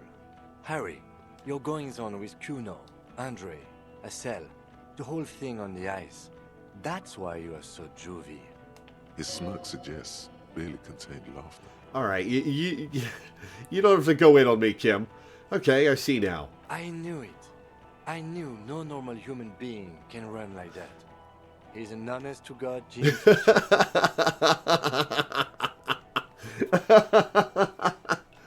Oh, why am I like this? It's not a mystery. Some chick fucked you over. Also, you were drunk. You really went with it too. Really maximized the damage. Some chick. Who? Dora something. Dora England. Yeah, you mentioned the name. Not Dora Dubois. So we weren't even married. No one is married anymore. This is Revachol. When was this? God, I don't know. 6 years ago? She was way before my time. 6 years and you haven't gotten over it. What the hell is wrong with you? 6 years? Yeah. Or 7. You're not doing too good there. It's an old man thing. 2 old years equals 1 normal year. That and Dora England really tore you a new one. A big one. Who was she? Incredibly bangable. God damn it, Sean. No, I meant, what did she do? Harry's She was extremely doing incredibly poorly, yeah. bangable. A beautiful bourgeois woman. Wayfish. Like a Welkin, basically. Snow Welkin. Blonde Welkin. Heartbreak Welkin. Pain Welkin. I've only seen a picture, but it's obvious you formed a real spiritual connection with how pretty she was. One you never recuperated from. Well, hopefully I have the chance to now that I've lost my memory. Look, the sun is about to go down. It's time to go. Oh, I have a limited amount of questions left to ask. I think she taught in the Académie des Arts, east of the river. Way east. Hard to say which came first, the middle-class chick or the drink. Egg and the chicken kind of thing. My point is, you need to see a psychiatrist about this shit. Not a psychologist. Several degrees harder. Is there something harder than a psychiatrist? A forensic psychiatrist? Go talk to that.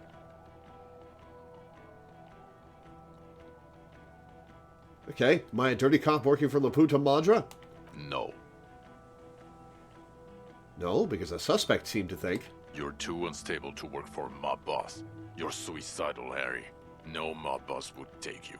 Okay, fair enough. I assure you, I wouldn't consult for a corrupt unit. He would immediately backpedal out of it. I told you it's not that bad.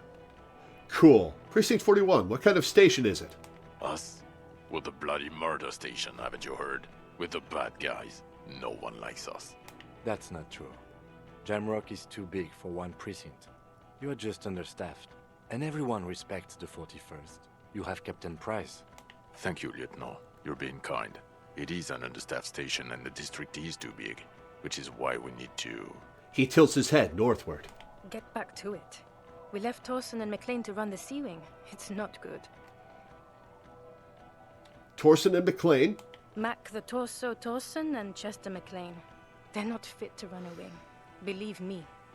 Things are shaky as it is. They are damn iconic though, Torsen and McLean. An iconic duo, I take it? Yeah, not like us. Two clinically depressed old men. Where's the contrast here? We are garbage. And the Sea Wing is? God. There are 4 wings, Harry. A, B, C, and D. We're in C. It's made of losers and clock punchers. You and I reconceptualized it as a task force. It was a mistake. There's also a lot of outside help involved, not only me. Other losers too. And Price is? Ptolemy Price?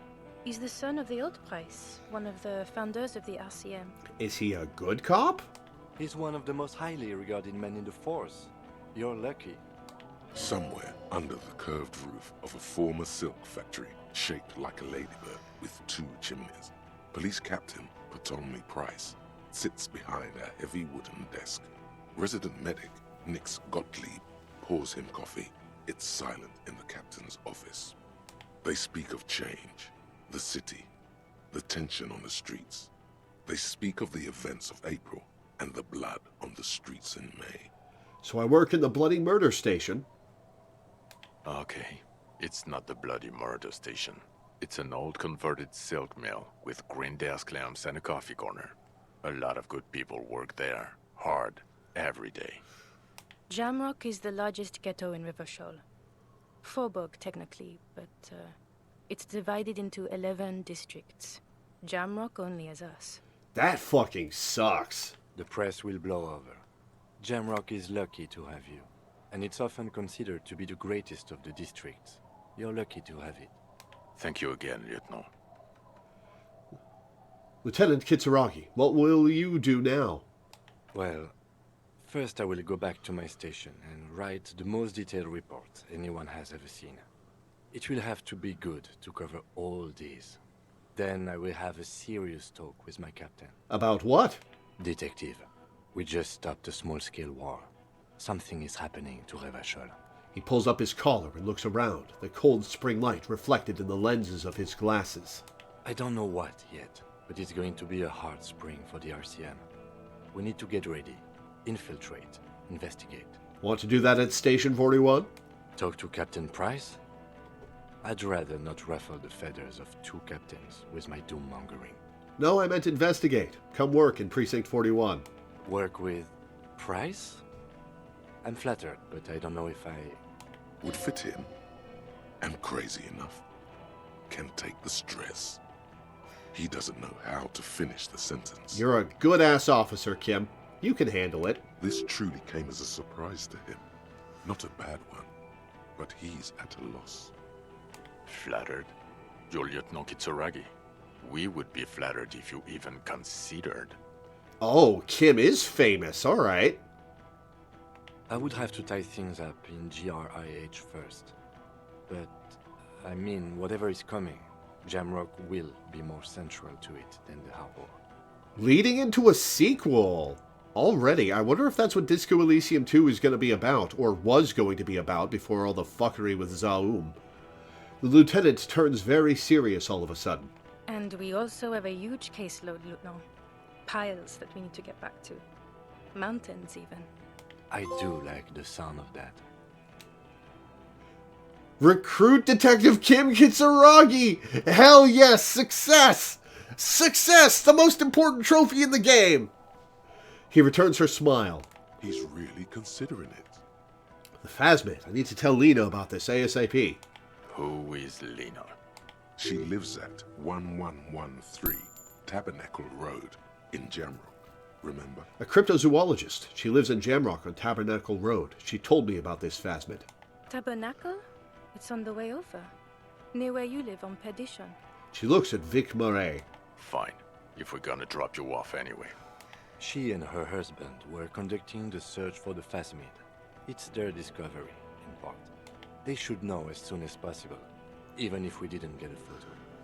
Watch out or she'll faint. I'm ready. Good. She looks at you, then Vic Mar. Fuck it, let's go. Trump brought his motor carriage. It's a 20-minute drive to Jamrock. Under the afternoon sky, the great district hums. A chessboard of wooden houses, 80,000 living souls, and chimney stacks. Fire traps as far as the eye can see. From Main Street to Precinct 41, to Boogie Street, forking into the snow-swept horizon. We recruited Kim Kitsuragi, and it feels really good. Oh, that's awesome. Oh, I love it. You close your eyes and hear the dogs bark. A lone woman sits by a factory window, dreaming of meteorite strikes. On Rue de Saint-Jérôme, a square bullet slides into a square-shaped chamber. In Old South, a man without eyelids smiles. Spring has come. It's time. Dawson? Yes. McLean? Yes. Heidelstein? No. Vicmere? Yes. Dubois? Of course. Really? Nix Gottlieb looks up from the list. I hear he's unstable. You say that like it's a bad thing. Captain Potomny Price gestures with a ballpoint pen. It's dim in the office, and the curtains are drawn. Harry's our man. He'll pull through. When he does, he'll side with the RCM. Understood. Gottlieb returns to the list. Minot? Of course. Is this a roster of people who will stick with... Does Price know this is coming? The same as Kim has figured out? Wonderful.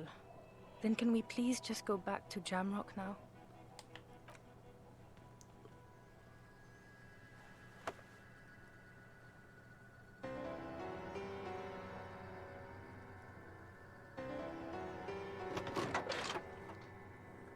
Did you like the Disco Elysium? Yeah, that was fucking awesome. I'll give my full thoughts on it during the credits, as is my tradition, but this was really good.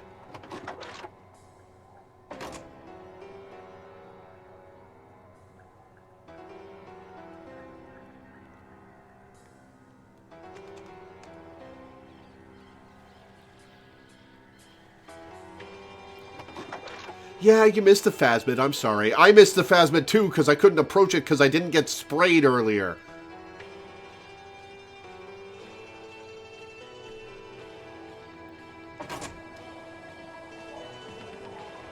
What a good goddamn game. Holy shit. That was amazingly written. Amazingly written. That was really good. Everybody has so much character. All the characters are so interesting. And the mystery, figuring out the mystery was fantastic. That was really good. It was a bit bleak at times. There was a point about 80% of the way through the game where I was faltering and didn't really want to play it anymore because it was just so bleak. Thankfully, JoJo talked me into continuing, and I immediately got past the point where it was bleak and stuff started happening again, and it was an awesome final, 10 hours of the game. Man, everything in the day, they did such a good job with everything in this game having consequences. Everything you say, everything you do, everything that you might not think is important comes back around. Man, this is a masterfully put together game. I would say 9.5 out of 10. I think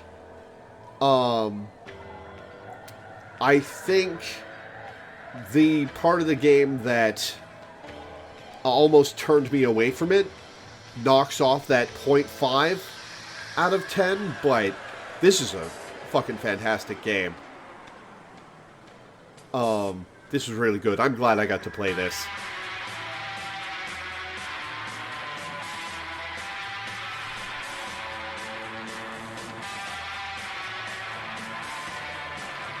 It can be a real downer. It's not for everyone, and it needs a load of content warnings, but hot dang is it ever good at what it does. Yeah, this was really good.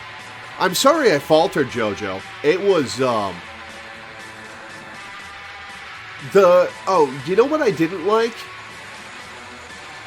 I kinda didn't like how the game relentlessly mocks you, no matter what political leanings you do. It's almost trying to be a comedy, but the tone of the game really doesn't suit that.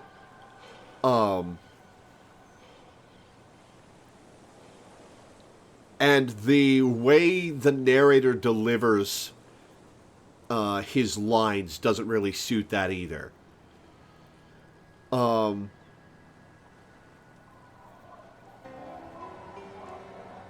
Yeah, that I didn't really like about it. But all the little characters, all the little things that happened, it was, and the final. My favorite part of the game was the Titus Harding boss fight. The military tribunal boss fight was also really cool, but this game approaches boss fight design in a way I've never seen in any other game, in that it's entirely text-based. You have to figure out the right things to say, and do to succeed, and navigate very tense situations. There are only a couple of boss fights in this game that I would call boss fights, but the Titus Hardy boss fight is so interesting and tense while being very grounded in a way that the military tribunal isn't. Like, the military tribunal is an awesome encounter and a really good climax of the game, but there's something about it that's less grounded and interesting than the Titus Hardy boss fight. Maybe because it's just a more traditional, obvious set of enemies. Like, these are the bad guys. They're going to kill a bunch of people. You have to stop them. Whereas Titus Hardy was a tense showdown with a group of people who you're not really certain how to take and who have very complex motivations. And that was a memorable thing that's gonna stick with me, the Titus Hardy boss fight.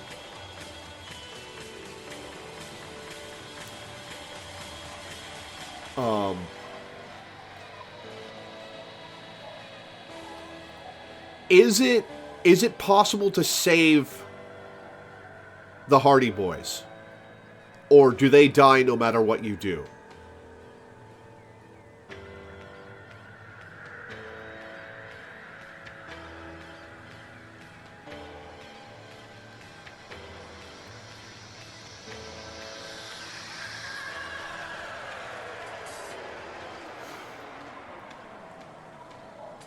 A few will always die.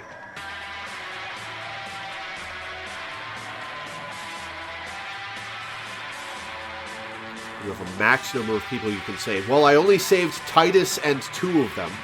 I guess I saved Lizzie too, but I didn't see or hear from her after that. So maybe she died.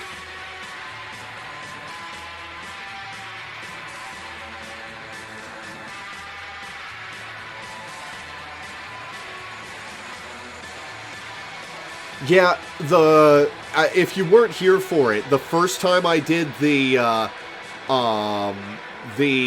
military tribunal, I screwed up literally every skill check. I failed literally every skill check except one that was kind of inconsequential. So all of them died, and I reloaded my save, and then I succeeded at everything.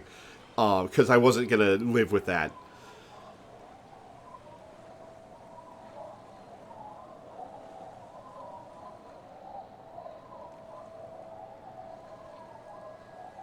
Yeah, I did it. I screwed up literally everything, and then I loaded my save file. I save scummed it.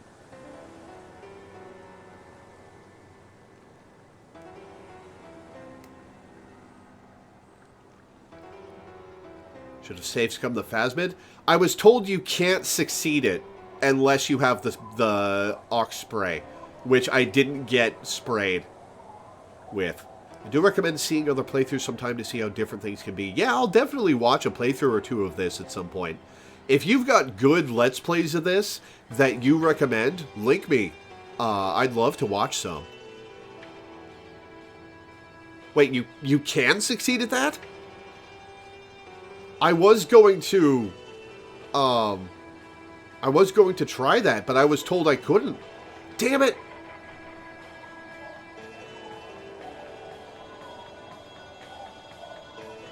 Oh well. Well, I got linked a video of what happens, so I'll watch that in a little bit.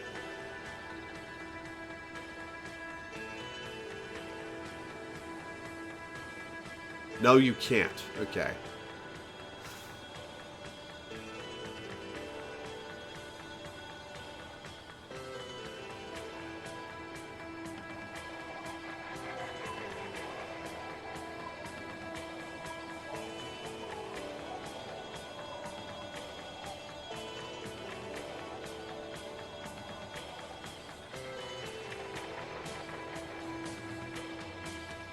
The skill check system in this game is pretty interesting. It draws heavily from tabletop games.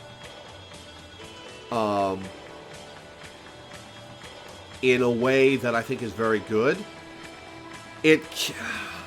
I wonder if it's possible to lock yourself out of completing the game by failing every skill check. Like, if you can't figure things out via skill checks and you can't succeed at certain things you have to try, do you just fail the game and have to start over if you don't have the levels to put points into to try those things again? I'm curious. Is it possible to to fail the game and have to start over.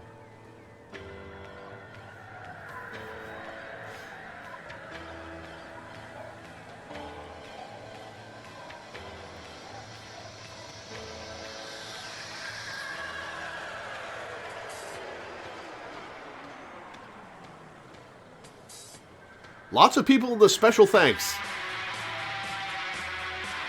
There's always a way to reach the ending, though there are game overs. Yeah, the first time I tried the Titus Hardy fight, I died. And got a game over there. Okay, that's Disco Elysium. I'm going to look at the trophy list real quick. Because I'm curious. I've earned 7 of the 46 trophies. Employ critical theory 9 times, say 7 deranged superstar lines, preach free market for 9 times, apologize 10 triple exclamation point times, say 10 traditionalist things, say 7 incredibly boring things, say you're the law 7 times, suit up head to toe, oh, in the armor.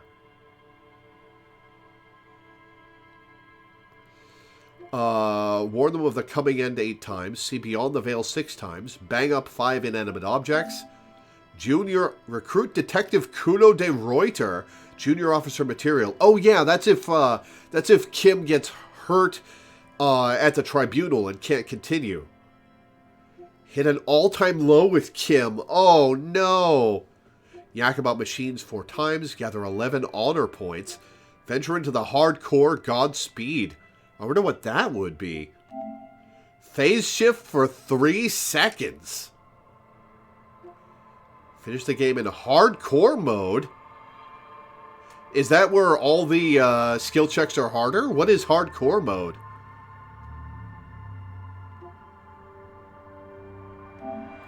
Thar she blows. Real Musor. Gluten-free topping pie. Next you're cutting out card. These are very non-descriptive trophies. Avowed inframaterialist. Don't call it a book club. The icebreaker, you can still move your face with your fingers. Networthy individual. Every day you're hustling. Someone should do something about this. I know about that one. What body? Solve the case without even inspecting the body? Metal dispenser. Here, just have one, they're free. Shamai Vu update. Cause a shitstorm, you brought this on yourself. Leopard mindset, this is the kind of animal you want to be.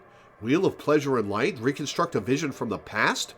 Modus Mullen, it's black and white out there. These are not descriptive trophies. Bother Kim after hours, he probably won't mind. Baddest brow in town, force Kim to reveal his secrets. Get Kim to wear the jacket, you know which one. Spectres of Hope, glimpse it, old flame, looks like progress, priceless facade, now for a difficult provenance. Restore all of the hidden photos.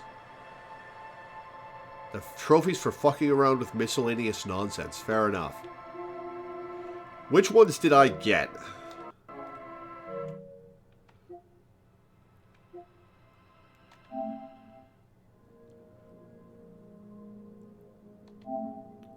I got really get Kim to trust you, defend the political center 7 times, say 5 art cop lines, precinct 57's finest, recruited him, good, figurines won't win her back, they do nothing.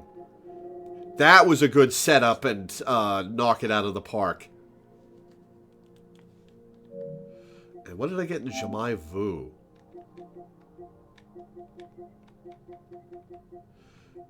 Get your pinball on. Is that not a core game trophy? Did they add a bunch of trophies after the game came out? Because, like, the pinball hideout feels like it's part of the core game. Oh, did they just add the Gurdy Ball pinball machine in an update? Huh. Weird. I don't know if I'm going to replay this game. This game was very stressful, and very bleak at points. I'm glad I played it, but I don't know if I'll replay it. I'm definitely going to watch some people play through it, though. Definitely. But I'm really glad I got to play this game.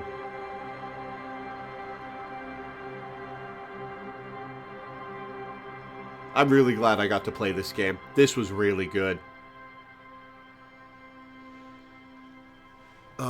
Oh, and that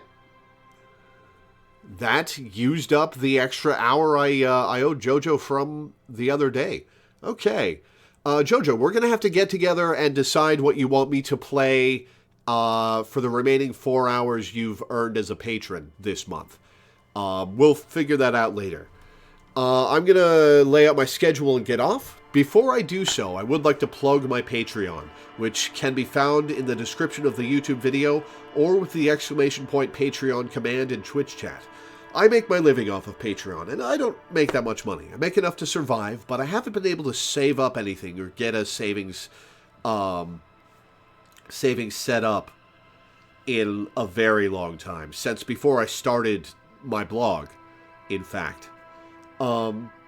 So pledge $1. Pledge $1 per stream, pledge $1 per month. It doesn't matter. However much you want to pledge will help me immensely. And I appreciate every dollar I get. As for the schedule, yeah, thanks for watching, Hardarm. As for the schedule, tomorrow we're going to be playing Signalis at 1 p.m. EST, and depending on how I feel, possibly Metroid Prime Remastered after that, I don't know. Friday, we are playing Metroid Prime Remastered at 1 p.m. EST. I'm going to play quite a bit of that game, try to beat it. I love Metroid Prime, and I'm super excited to play the remaster. Saturday is, of course, Final Fantasy XIV at 1 p.m. EST. Sunday was going to be Disco Elysium, but now it'll be something else, whatever JoJo chooses, at 2 p.m. EST. Monday will be The Walking Dead Season 1 at 1 p.m. EST. Tuesday will be Zero Escape Virtue's Last Reward. And Wednesday through Friday next week, I don't have anything planned, so we'll figure that out as we get there. For now, thank you guys for tuning in. Thanks for hanging out. Thanks for watching, and I will see you next time. Adios.